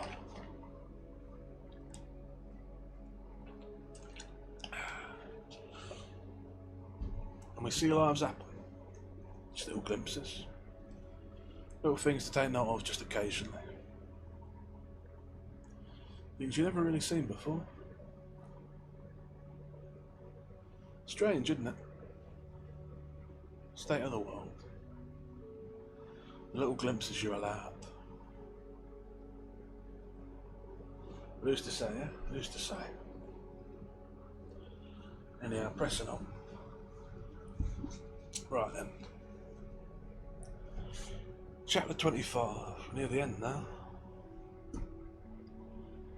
Harry Morgan knew nothing about it when they handed a stretcher down from the pier and, with 2 men holding it on the deck of the grey-painted cutter under a floodlight outside the captain's cabin, 2 others picked him up from the captain's bunk and moved unsteadily out to ease him onto the stretcher. He'd been unconscious since the early evening, and his big body sagged the canvas of the stretcher deeper in the foot as the 4 men lifted up towards the pier. Up with it now. Hold his legs, don't let him slip. Up with it. They got the stretcher onto the pier. How is he, Doctor? Asked the sheriff as the men showed the stretcher into the ambulance. He's alive, said the doctor. That's all you can say. He's been out of his head or unconscious ever since we picked him up, the boatswain's mate, commanding the Coast Guard cutter, said. He was a short, chunky man with glasses that shone in the floodlight. He needed to shave. Only Klube and Stiffs are back in the launch. We left everything like it was. We didn't touch anything. We just put the 2 down that might have gotten overboard. Everything's just like it was. Money and the guns, everything. Come on, said the sheriff. Can you run a floodlight back there? I'll have them plug one in on the deck. I'll have them plug one in on the dock, the dockmaster said. He went off to get the light and the cords. Come on, said the sheriff. They went to stand with flashlights. I want you to show me exactly how you found them. Where's the money? In those 2 bags. How much is there? Dunno. Opened one up, sir, it with the money and shut it up. Didn't want to touch it. That's right, said the sheriff. That's exactly right. Everything's just like it was, except we put 2 of the stiffs off the tanks down in the cockpit, so they wouldn't roll overboard. We carried that big ox of a Harry aboard and put him in my bunk. I feared him to pass out before we got him in. He's a hell of a shape. He's been unconscious all the time. He was out of his head at first, said the skipper, but you couldn't make out what he was saying. We listened to a lot of it, but it didn't make sense. And he got unconscious. There's your layout, just like it was, only that niggery-looking one on the side is laying where Harry lay. He was on the bench over the starboard tank hanging over the coaming, and the other dark one by the side of him was on the other bench, the port side, hunched over on his face. But watch out, don't light any matches, she's full of gas. There ought to be another body, said the sheriff. That's all there was. Money's in that bag. Guns are right where they were. We'd better have somebody from the bank to see the money opened, said the sheriff. Okay, said the skipper. That's a good idea. We can take the bag to my office and seal it. That's a good idea, said the skipper. And the floodlights, the green and white of the launch had a fresh shiny look. This come from the dew on her deck, on the top of the house. The splintering showed fresh through her white paint. The stern of her water were clear green under the light, and there were small fish about the pilings. In the cockpit, the inflated faces of the dead men were shiny under the light, lacquer brown where the blood had dried. There was empty 45 caliber shells in the cockpit. Around the dead, the Thompson gun lay in the stern where Harry had put it down. The 2 leather briefcases the men had brought in the money aboard leaned against one of the gas tanks. I thought maybe I ought to take the money aboard while we were towing her, the skipper said. Then I thought it was better to leave it just exactly like it was, so long as the weather was light. It was right to leave it, the sheriff said. What's become of the other man, Albert Tracy, the fisherman? I don't know. This is just how it was, except for shifting those 2, the skipper said. They're all shot to pieces, except that one there under the wheel, laying on his back. He's just shot in the back of the head. Come out through the front, you can see what it did. He's the one that looks like a kid, the sheriff said.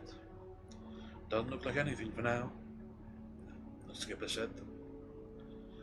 That big one there is the one who had the submachine gun and who killed attorney Robert Simmons, the sheriff said. What do you suppose happened? How the devil did they all get shot? They must have got fighting among themselves, the skipper said. They must have had a dispute on how to split the money. We'll cover them up until morning, the sheriff said. I'll take those bags. Then as they were standing there in the cockpit, a woman come running up the pier past the guard car, and behind her come the crowd. The woman was gaunt, middle-aged and bareheaded, and her stringy hair had come undone and was down on her neck, although it was still knotted at the end. She stood in the pier, screaming with her head back, while the 2 other women held her arm. A crowd which had come close behind her formed around her, jostled close, looking down on the launch. God damn it, said the sheriff. Who left the gate open? Get something to cover those bodies, blankets, sheets, anything. We'll get this crowd out of here. The woman stopped screaming and looked down into the launch, then put back her head and screamed again. Where have they got him? Said one of the women near her. Where they put Albert? The woman who was screaming stopped her and looked at the launch again. He ain't there, she said. Are you Roger Johnson? She shouted at the sheriff. Where's Albert? Where's Albert? He isn't on board, Mrs. Tracy, the sheriff said. The woman put her head back and screamed again. The cords in her scrawny throat rigid, her hands clenched, her hair shaking.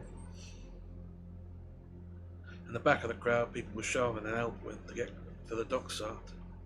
Come on, let somebody else see. You gotta cover them up. And in Spanish, let me pass, let me look. Cuatro muertos, todos son muertos. Let me see.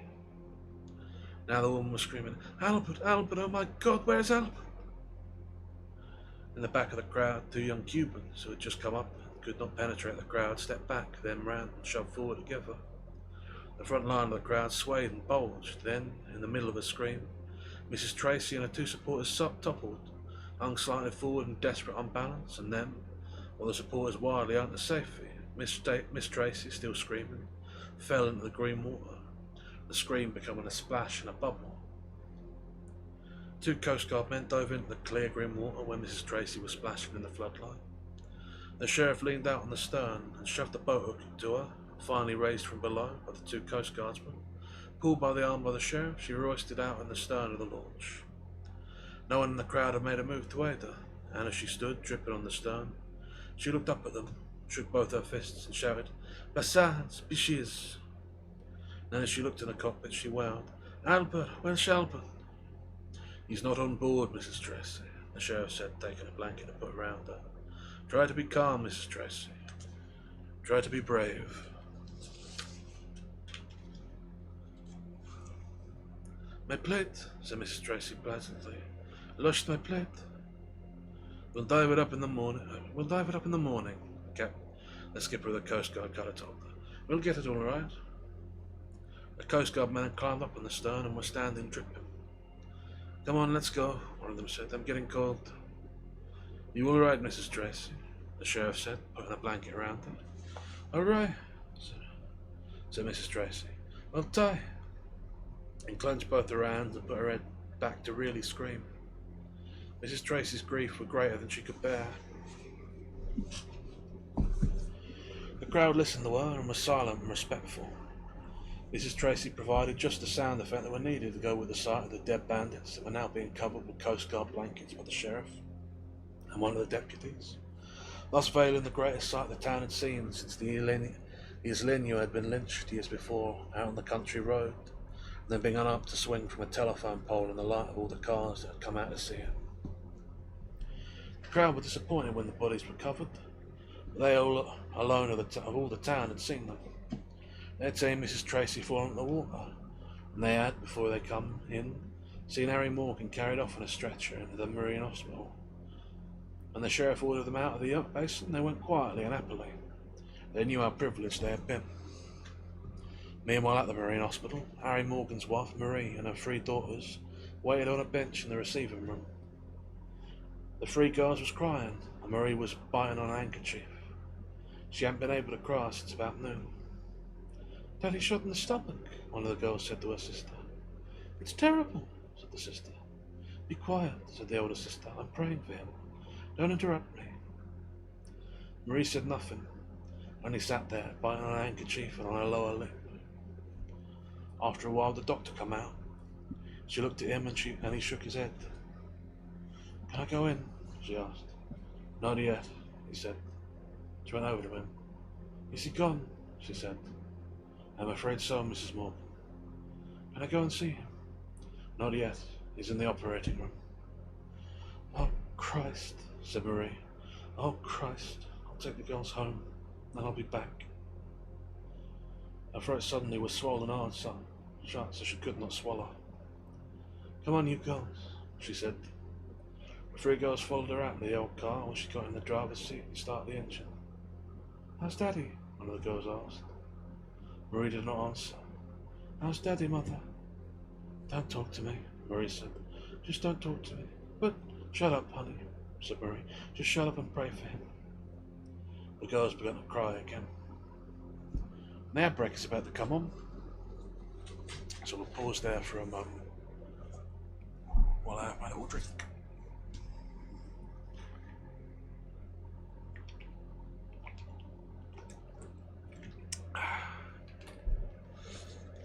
Things is wrapping up now. Only a little, about 5 pages to go. About 5.5 pages, yeah. Near the end now. Everything's done but tallying the corpses, so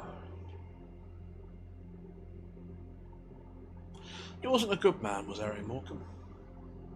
Quite decidedly a bad man. Rum rummer, human smuggler, murderer, violent thug, cop. What's all that? But he was a good family man.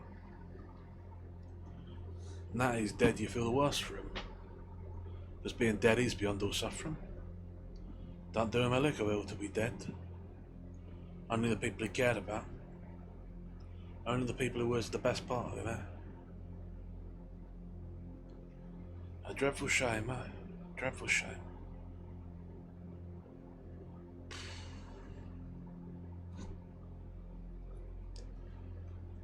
And it does beg a question, doesn't it, what you should do, what you should say in these matters.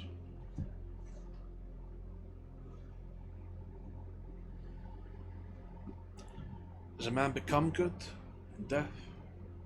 Do you forget the evils he did? Is there any point remembering them if all that remembering them will do is hurt the family he leaves behind? Should a man be sainted in death? Not that he will be. He probably won't even get the credit he deserves. He'll be lumped in with the bank robbers, even though he didn't. No, was just planning to move them. He even killed them all. He even thought about coming back, turning in the money and getting the reward rather than keeping it. Not that he would have. He'd have kept it. Sort of man he was. But he thought about it. Maybe that counts for something, or maybe it doesn't. I suppose it depends who you ask. Can't ask him now, though. Can't ask him anything. One man alone can't make it. The last terrible truth of a man's life. The last thing to learn. And a dreadful thing to learn at all.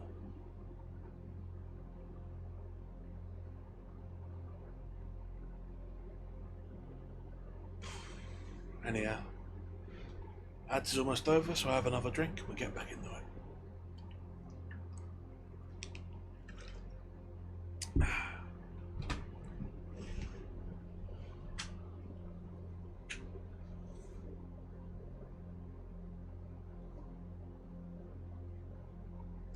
Right then.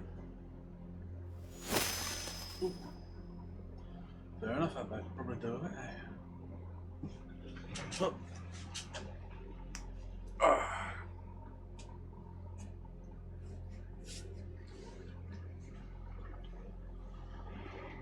I stand up to stretch, and I sometimes feel bad about it, because I also give my neck a crack while I'm doing it.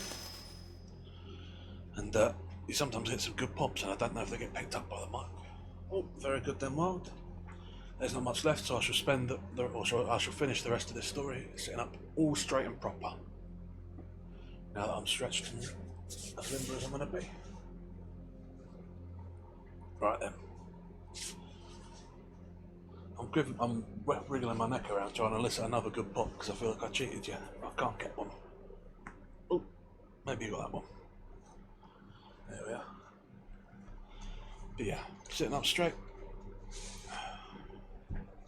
Time for the beginning of the end then. I should say thanks to the both of you. I do appreciate you looking out for me. So. Oh, good. Always like you to know your channel points is well spent. So.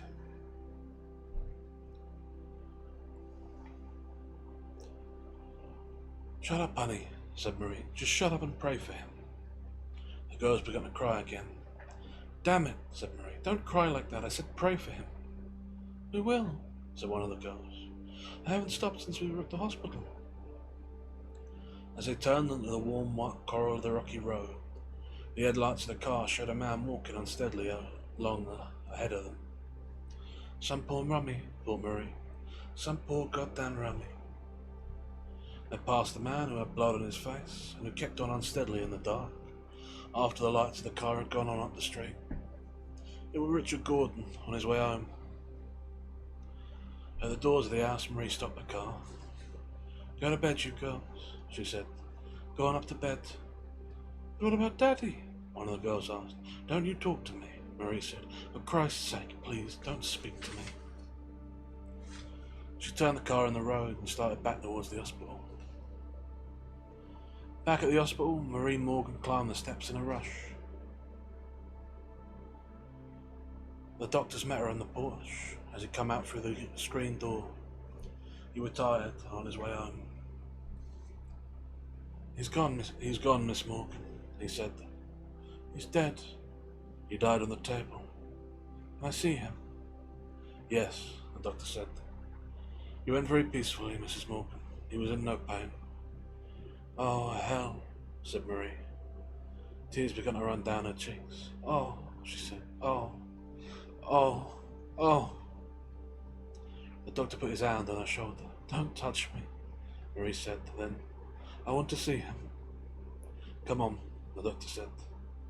He walked with her down the corridor and into the white room where Harry Morgan lay on a wheeled table, a sheet over his great body. The light was very bright and cast no shadows. Marie stood in the doorway, looking terrified by the light. You didn't suffer at all, Mrs. Morgan, the doctor said, and Marie did not seem to hear him. Oh, Christ, she said again, and began to cry. Look at his goddamn face.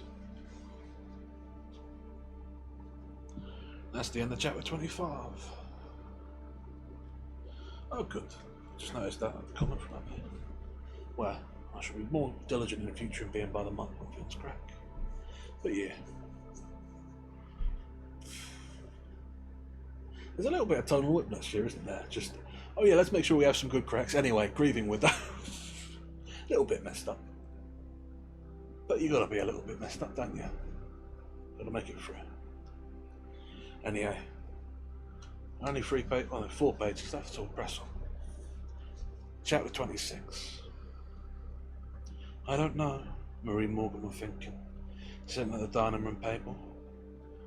I can take it just a day at a time and a night at a time. And maybe it gets different. It's the goddamn nights. If I cared about those girls, it would be different. But I don't care about those girls. I've got to do something about them, go. I've got to get started on something. Maybe you get over being dead inside. But it don't make any difference. I've got to start to do something anyway. It's been a week today. I'm afraid if I think about him on purpose, I'll get so I can't remember how he looks. That was when I got that awful panic when I couldn't remember his face. I've got to get started doing something, no matter how I feel. If he'd have left some money, or if there'd been rewards, it would have been better. I wouldn't feel no better. First thing I've got to do is try and sell the house. The bastards that shot him, oh, the dirty bastards. That's the only feeling I got. Hate and a hollow feeling. I'm empty, like an empty house. And I've got to start to do something. I should have gone to the funeral, but I couldn't go. I've got to start to do something now, though. Nobody's going to come back anymore when they're dead. Him, like he was, snotty and strong and quick, like some kind of expensive animal, would always get me just to watch him move. I was so lucky all that time to have him. He's like one bad first in Cuba. Then it kept right worse and worse until the Cuban killed him. Cubans are bad luck for conscious. Cubans are bad luck for anybody. We got too many niggers there too, I remember. Remember that time he took me over to Havana, and he was making such good money and walking in the park. And a nigger said something to me and Harry smacked him and he picked up his straw hat, fell off and sailed at about half a block and a taxi ran over it. I laughed so it made my belly ache. That was the first time I ever made my hair blonde, that time there in that beauty parlour in the Prado. They were working on it all afternoon, and it was naturally so dark they didn't want to do it. I was afraid I'd look terrible, but I kept telling them to see if they couldn't make it a little lighter. And the man would go over it with the orange wood stick with cotton on the end, dipping it in that bowl that had the stuff in it. So it was smoky like the way it steamed, sort of. And the comb, parting the strands with one end of the stick, the comb, and going over them and letting it dry. And I was sitting there scared inside my chest of what I was having done. And all I would say is, just see if you can't make it a little lighter. And finally he said, that's just as light as I can make it safely, madame.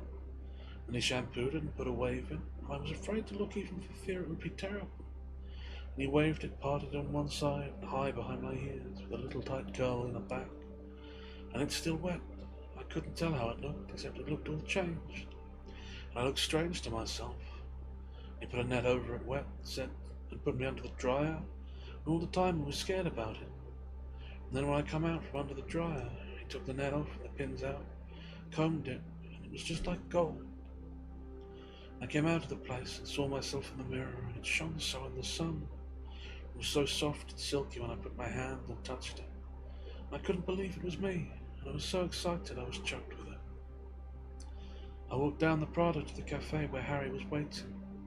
I was so excited, feeling all funny inside, sort of faint-like, and he stood up when he saw me coming, and he couldn't take his eyes off me, and his voice was thick and funny when he said, "Jesus, Marie, you're beautiful." And I said, "You like me blonde?" "Don't talk about it," he said. "Let's go to the hotel." And I said, "Okay then, let's go." I was 26 then. And that's how he always was with me. And that's the way I always was about him. He said he never had anything like me, and I know there wasn't any man like him. I know it too damn well, and now he's dead. Now I gotta get started on something. I know I got to. When you got a man like that and some lousy Cuban shoots him, you can just start right out. Because everything inside of you is gone. I don't know what to do. It ain't like when he was away on trips, and he was always coming back. But now I gotta go on the rest of my life. I'm big now and ugly and old, and he ain't here to tell me that I ain't. I'd have to hire a man to do it now, I guess. Then I wouldn't want him. So that's the way it goes. That's the way it goes, alright. And he was so goddamn good to me and reliable too. And he always made money some way, and I never had to worry about money, only about him. And now that's all gone. It ain't what happened to the one gets killed. I wouldn't mind if it was me got ill. With Harry at the end there, he was just tired, the doctor said. He never woke up even. I was glad he died easy, because Jesus Christ, he must have suffered in that boat. I wonder if he thought about me, or what he thought about. I guess like that you don't think about anybody. I guess it must have hurt too bad. And finally he was just too tired. I wish to Christ it was me dead. That ain't any good time to wish. Nothing is any good to wish. I couldn't go to the funeral. But people don't understand that. They don't know how you feel. Because good men are scarce. You just don't have them. Nobody knows the way you feel because they don't know what it's all about. The way that I know. I know too well. And if I live now 20 years, what am I going to do? Nobody's going to tell me that. There ain't nothing now but take it every day the way it comes. Just get started doing something right away. That's what I gotta do. Jesus Christ, what do you do at nights? Is what I want to know. How do you get through nights if you can't sleep? I guess you find out if you like. Like how you find out how it feels to lose your husband. I guess you find out, alright? I guess you find out everything in this goddamn life. I guess you do, alright. I guess I'm probably finding out right now. You just go dead inside and everything is easy. You just get dead like most people are most of the time. I guess that's how it is, alright. I guess that's just about what happens to you. Well, I've got a good start. I've got a good start if that's what you have to do. I guess that's what you have to do, alright. I guess that's it. I guess that's what it comes to. Alright. I got a good start then. I'm way ahead of everybody now. Outside it were lovely. Cool, subtropical winter day. And the palm branches were sore in the light north wind. Some winter people rode by the house on bicycles. They was laughing. In the big yard of the house, across the street, a peacock squawked. Through the window you could see the sea looking hard and new and blue in the winter light. A large white yacht were coming into the harbour, and 7 miles out the horizon you could see a tanker, small and neat in profile against the blue sea, hugging the reef as she made to the westward to keep from wasting fuel against the stream.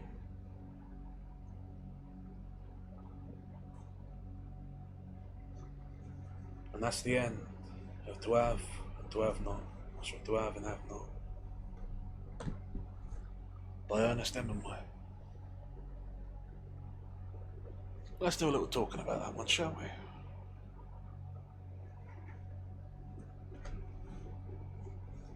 Quite a bleak one, really. All comes to a bad end, of course. It's strange, really. I didn't understand parts of it as I was reading it, but I think I get it now. I think I see why you had those people. What's his name, the writer, and the old professor and all that. All the little glimpses into people. To have and to have not. I think I get it. The world moves on. The worst day of your life is just another day in the world. The day when your world falls apart, everyone else is just moving on. Just getting by. Because they got it, of course they got it. Nature of the thing, isn't it? You just got to get by.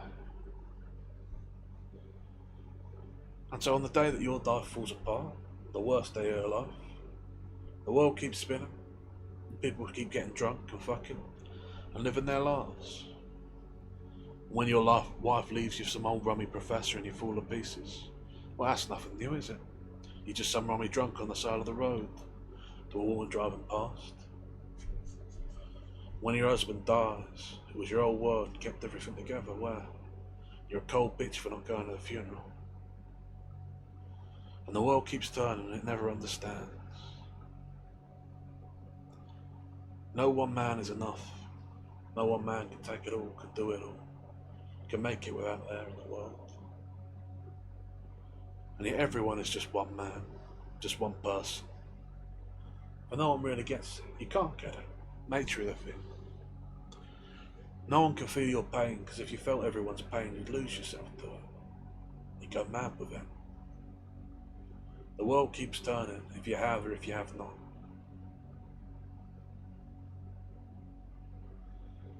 Isn't that bleak? Isn't that wonderful? Like I say, quite a grim story, but not a bad one for all that.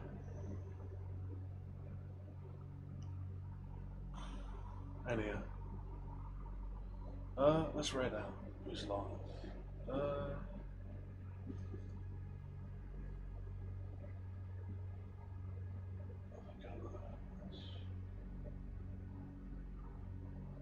There we are, yeah.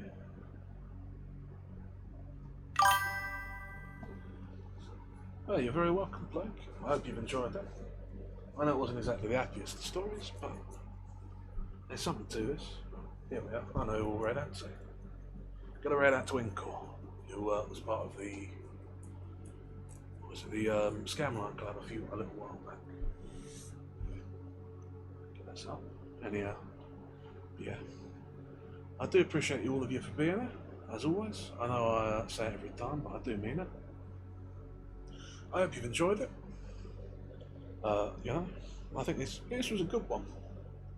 Struck me. I think it's a good length too for 2 sessions. I have to do something more like this in the future. I like them. You're all very welcome. I hope you've enjoyed it. I thank you all for being here, and I do genuinely appreciate it. I hope that you have a lovely rest of your day.